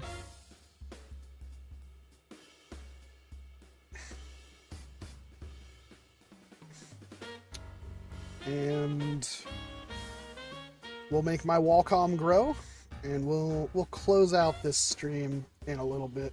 I think I am definitely a little. I've been talking. I put out too much energy, chat. Too much energy. Ugh. What time is it there? It's only after 8. I've only been streaming for like 3 hours, but I've been streaming 3 hours in like 80-something degree weather. Can you keep the stream listed? I will. Unless it gets like copyright struck bad. Then I guess like I don't want to give them money and I take it down.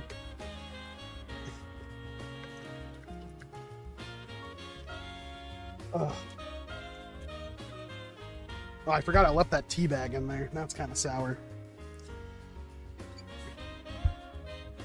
Yeah, but if you save it to, there's been streams where I've made mistakes. Like there's one where I literally doxed myself. I took it down. Nobody said anything. I didn't say anything. But yeah, I totally opened up Walmart.com. My full address was on screen, which I'm not worried about because immediately after that I showed people I have guns and I also live on a fenced-in property. But yeah, I was like, eh.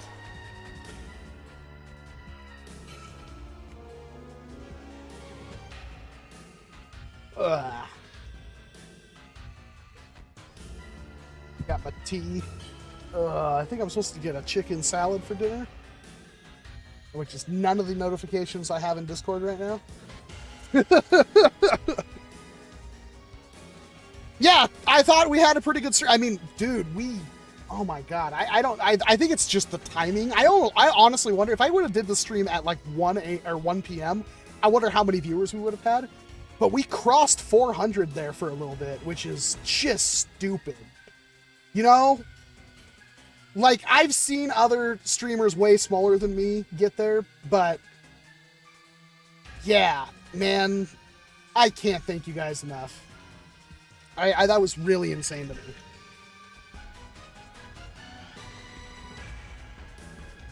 I don't even know what I can even remotely do next stream to even try to cross up with this, but yeah, I was... Man. I'd like to see actually what the stream made monetized, but they always get claimed for some, like, any amount of music. There's somebody out there trying to claim it as their own. I hate it. I could have no music, but that sounds dumb. You read my question earlier. What if a lever action flywheeler? It doesn't exist. I don't know. Well, it could. I mean, there's really no reason it couldn't. You'd have to have a spring-loaded catch for a trigger, but if it was flywheeler, then you'd be able to have, like... You could do it. Yeah, I think you could do it. Basically, you'd have a really light spring that basically all it did is cock back a pusher that would let the dart index up. When you cocked it back, the pusher would activate a flywheeler, a switch that would turn on the flywheels. Then when you pull the trigger, you'd have to have a second switch behind the trigger that would keep those flywheels revving while you're holding the trigger down. So another micro switch behind that trigger that would release the mechanical pusher that would let go of the first switch, push the dart to the flywheels, and then when you let go of the trigger, then the flywheels shut off again. You could do it. Should you? No. But you could. Yeah, you could also rev it, but then that's worse. You couldn't really rev it that good while having a lever. You know what I mean? Like, you can't have the rev trigger. It would be nearly impossible. You could. Oh. Yeah, I don't even know about that. Technically, you could do that too, Black Widow. That's the hardest one to do. You might be able to make a Rev Reaper lever action. Oh, my God, my hair. Stop. Stop. It's everywhere. Ah. How much money to hang out with you for a day? I am not an OnlyFan girl. It's real. I don't know. That's rough. If I like you, none. If you're a creepy stalker, I don't know.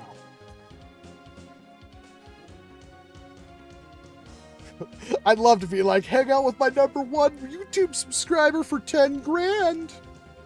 And then next month be in Spain with my wife. Anybody who says they're a good guy isn't a good guy. Walcom, you're going to miss the days of having too much hair as opposed to...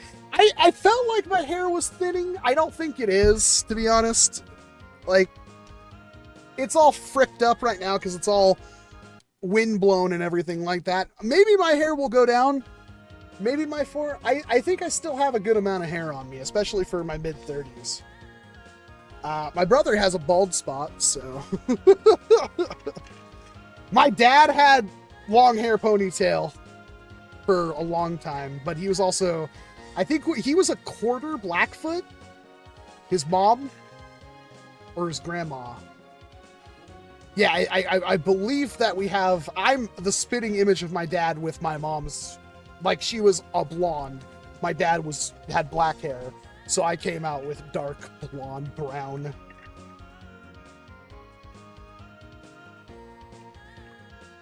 Oh yeah, we didn't even talk about the Temu stuff, which, man, my mental health was completely shot yesterday because I really wanted to respond to a bunch of ignorant people, and I didn't.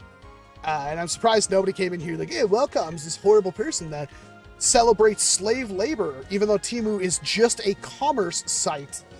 And what they're referring to in terms of slave labor is other sellers on Temu putting out items that were clearly made with slave labor. But even if you wanted to make that argument, your clothes, your phones, your pretty much everything is made with... I'm not saying that's a good thing, but if you have a better solution, like, you can't be a hypocrite and call somebody out for that and then, you know, still partake in it. You know what I mean? It's like, I'm not going to defend Temu. I don't care. They paid me for a video. I did the video. Originally, and I'm still not going to give out this idea, although you can probably infer. I bought a lot of gear from Temu. I had a great idea for a video. This is actually sad. I don't know what happened. This knockoff pursed laser dot that I have on here, that is from Temu. That is one of the things that I got from Temu. And I don't know what happened, but after I got this, they disappeared off the website. There was like 6-7 listings for this. They're all gone. I do believe that this is way higher wattage than what you're legally allowed to have in the US. This thing, at full brightness, hurts to look at for me. I think it can legitimately blind you, but it also does infrared.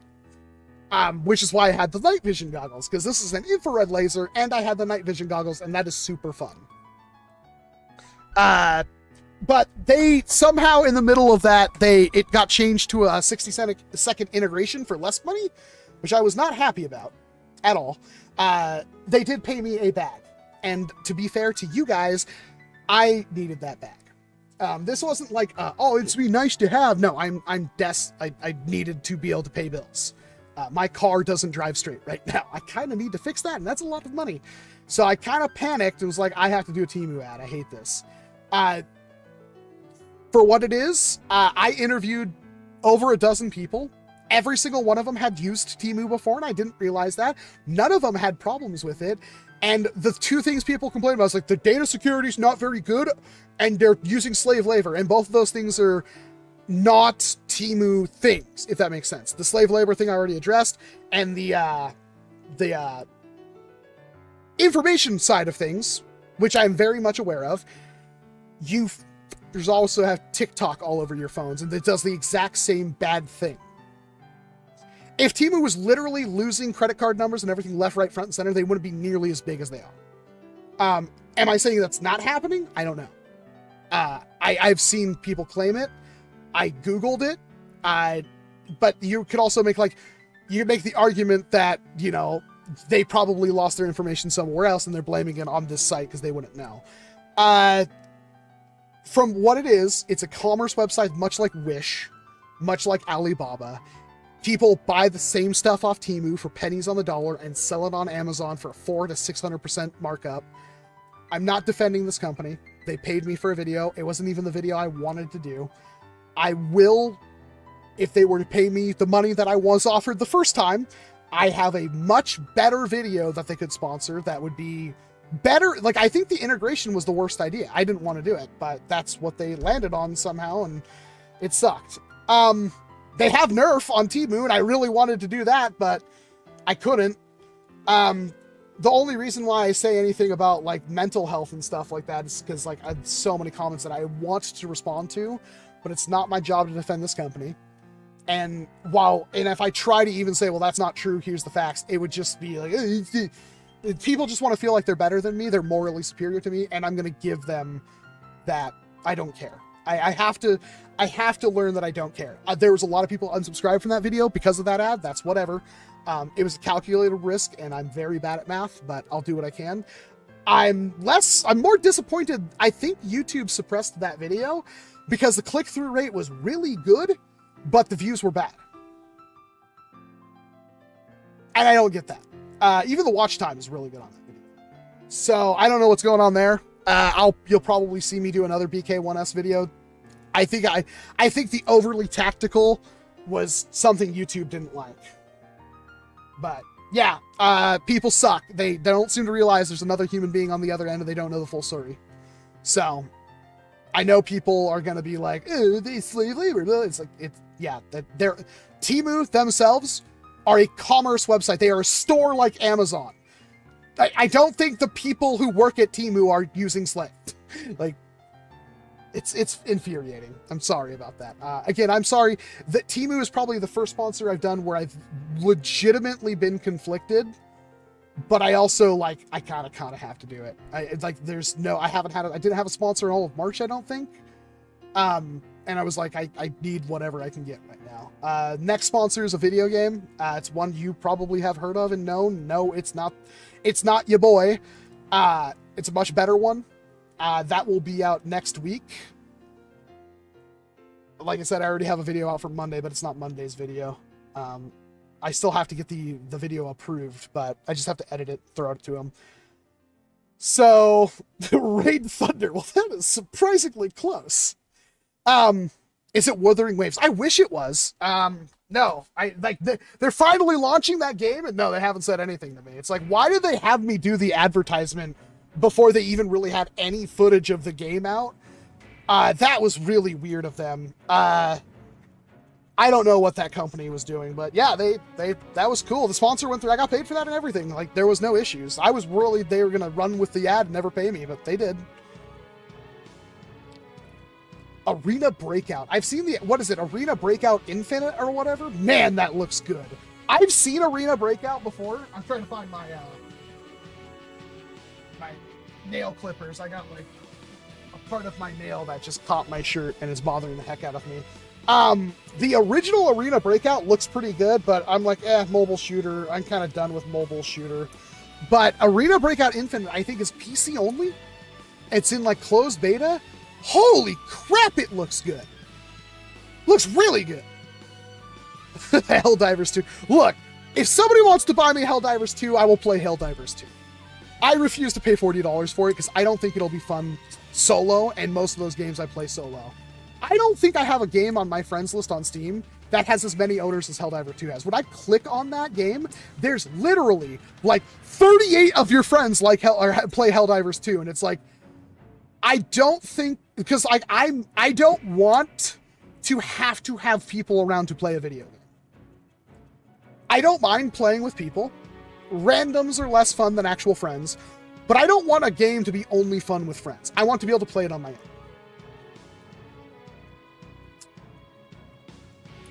Do you like Red Dead Redemption 2? I do, yeah. It's a good game. I've barely played it. My wife, however, played it, which is really weird. And she loved it. What if you got sponsored by Nikkei? I would cry. I would do a Nikkei sponsored thing almost for free. I really love that game. I play it every day. I have played it every day since it came out, and I honestly love it. I don't understand people. I don't buy from Temu, but I wouldn't unslove. It's fine. Most of the time, it's people upset. Like, honestly, like, people can criticize me all they want, and I'm not, please don't take this as narcissism.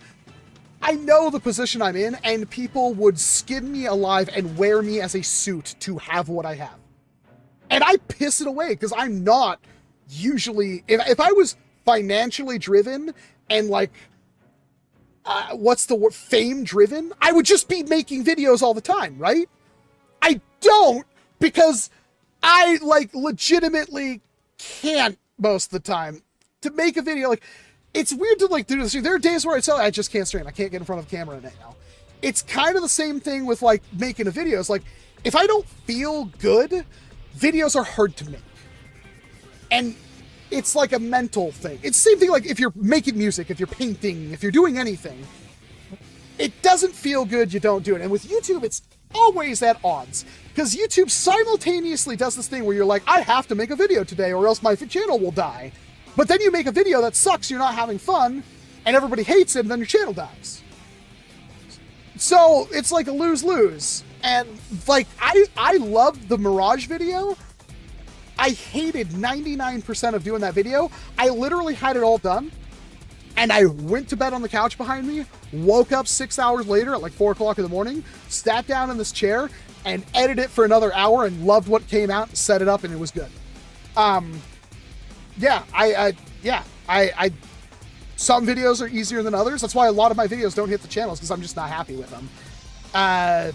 The BK1S video, I was super happy with. That video went super smooth, did terribly, but not every video is going to be a winner, and that's fine. Deep Rock Galactic, I have played it. It's pretty okay, but it's the same thing. It's like, it's really not that good alone. Now, Deep Rock Survivor is really fun. I like that game. I need to see if they've updated it at all. You should get a Genshin sponsorship. I would do a Genshin sponsorship. I've played it. I played the devil out of it when it first came out. I haven't played it since. My problem with Genshin is the draw rates are terrible, and they want you to get like 7 copies of the character to fully experience that character. What is your favorite cereal? Asks Jackson. Rick, it's either Cinnamon Life, Apple Cinnamon Cheerios, or Cinnamon Toast Crunch. I don't think I messed up on that. Animal Well, I have it on my wish list. There's a lot of games I just added my wish. I usually don't like paying full price for a video game. I wait till they're like the price of a sandwich and then I buy them. Magic Spoon is good. I should be eating more Magic Spoon. The problem with Magic Spoon is it's expensive. There is a big reason to eat Magic Spoon. People don't understand. It's like, I shouldn't be eating sugar. Like, obviously, I'm overweight. I'm on the cusp of diabetes. I really shouldn't eat sugar. And honestly, I do not eat much cereal anymore. I've tried to abstain from it as much as possible. Usually what I have for breakfast is like eggs on toast is usually my to-go breakfast thing. I like cereal. I love it. I'll eat it every meal of the day, but it is like one of the worst things for you. So I try not to. Magic Spoon is great, but it's expensive. If I had a rolling sponsorship with Magic Spoon, I would eat it all the time. I have had no problems with the taste of Magic Spoon. Even their chocolate one, which I'm not usually like a chocolate cereal guy, Magic Spoon chocolate was pretty good. Blueberry Muffin, Maple Waffle, those were like the 2 I really loved. Fruity was pretty surprising.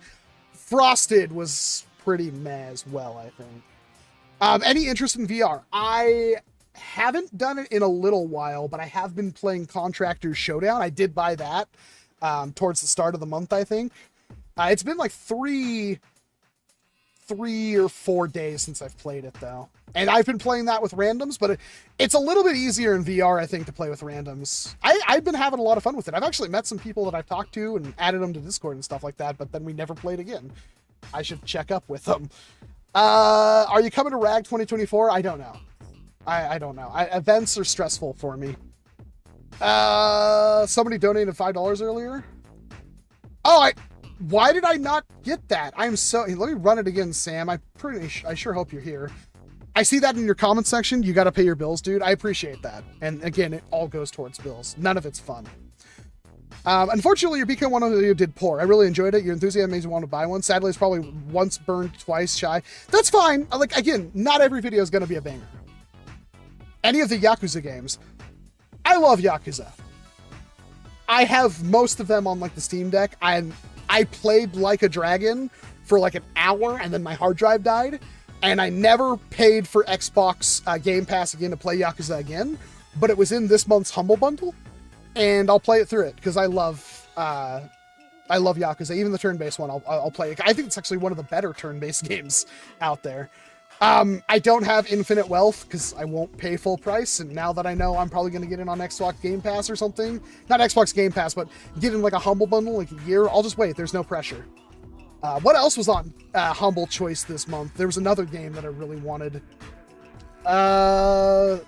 There's 2 games that are the top 2 games that I was like, oh, I want both of those. Cool, that's worth my $10 or whatever it is. What was it?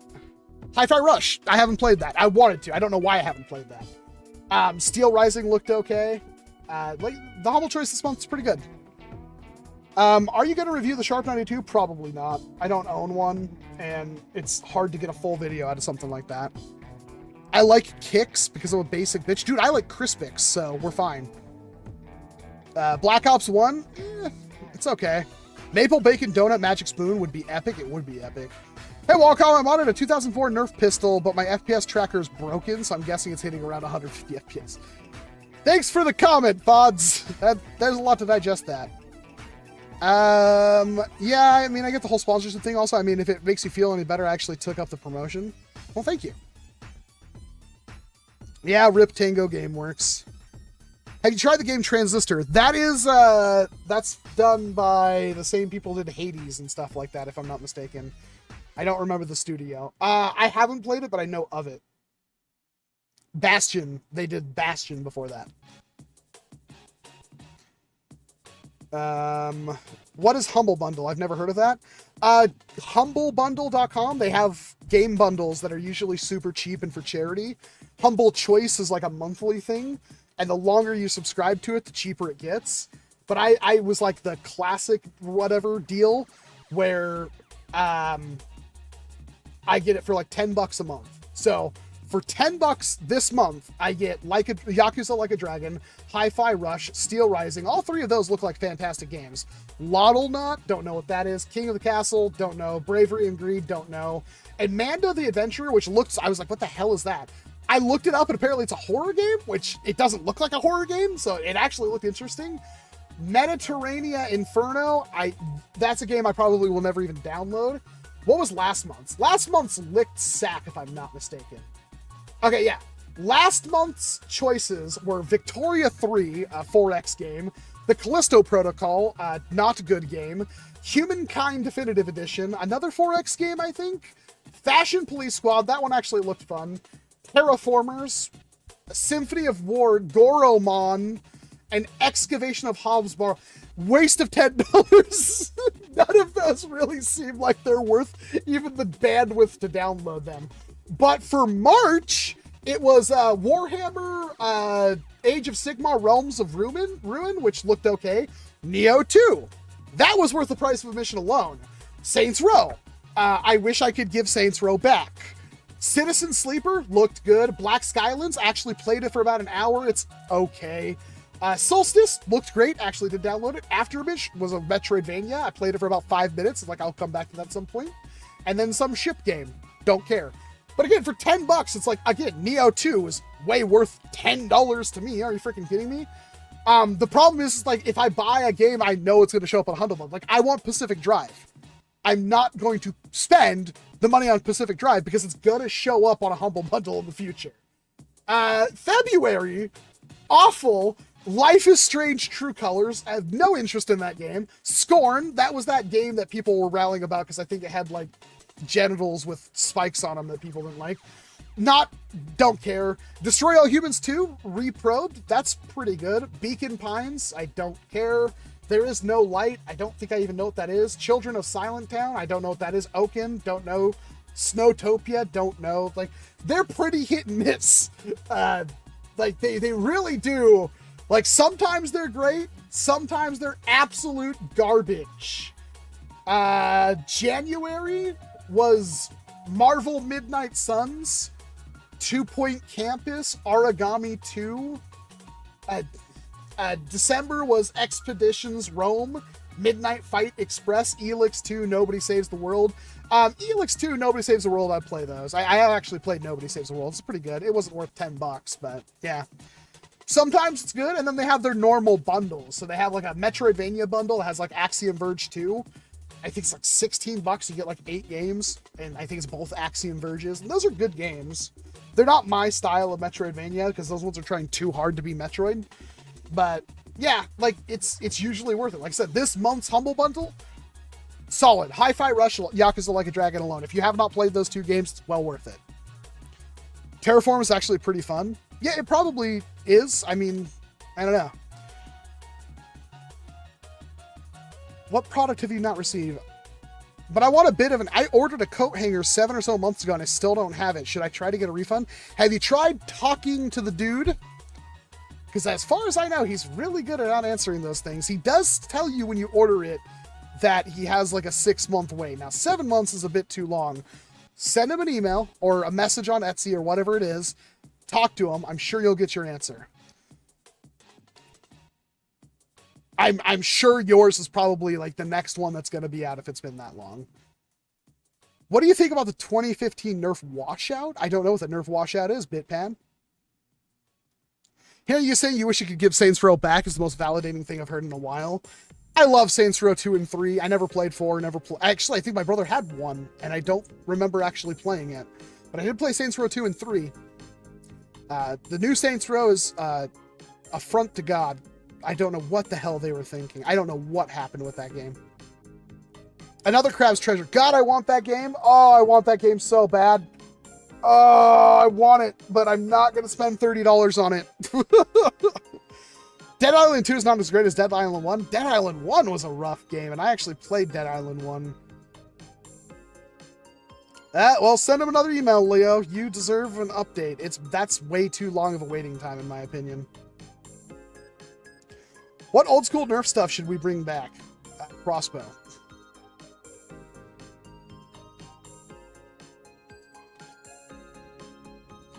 Have a good night, Einhander. Sorry if I missed you.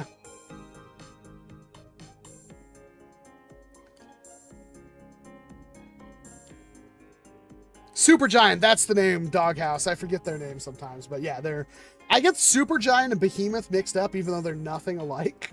I guess it's just because they've been both making games for a very long time.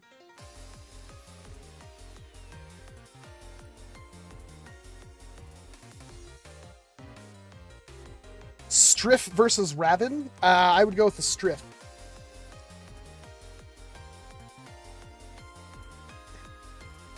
Honestly, if you just want to ruin your life, play Poke Rogue. Just go to pokerogue.net. It'll consume everything. I am on level like 700 something of my endless run.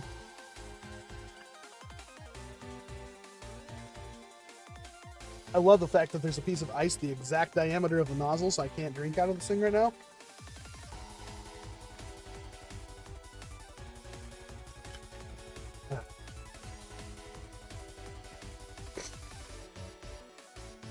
I don't know why they never did an icon with the crossbow. That's such a missed opportunity.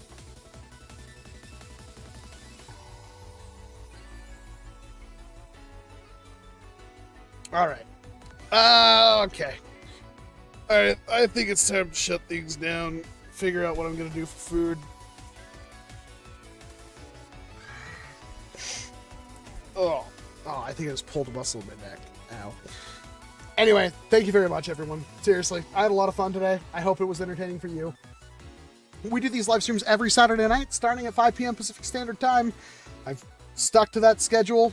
With, every once in a while we miss one because it is a Saturday night. It's usually a busy night for people, but if you have nothing to do, like I usually have nothing to do, come hang out, talk foam. Usually a pretty good time. I appreciate you guys sticking around. Hopefully I answered your questions. Thank you very much to those of you that, super chatted and stuff during these. It's always an option. It's never a requirement. I do these because I feel like I owe you guys some personal time, especially if I only upload like one video a month, and I'm trying to get better at that. Like I said, I have another video coming out Monday, and I already have videos planned for Tuesday. I got a Jello video I need to actually do, but I think it's going to take like 18 hours to make the Jello I need to make, so don't think too much into that statement. Love you all. Have a great night. I'll leave you with the rest of this song. Bye-bye! How do I end this thing again? It's, which button? This one.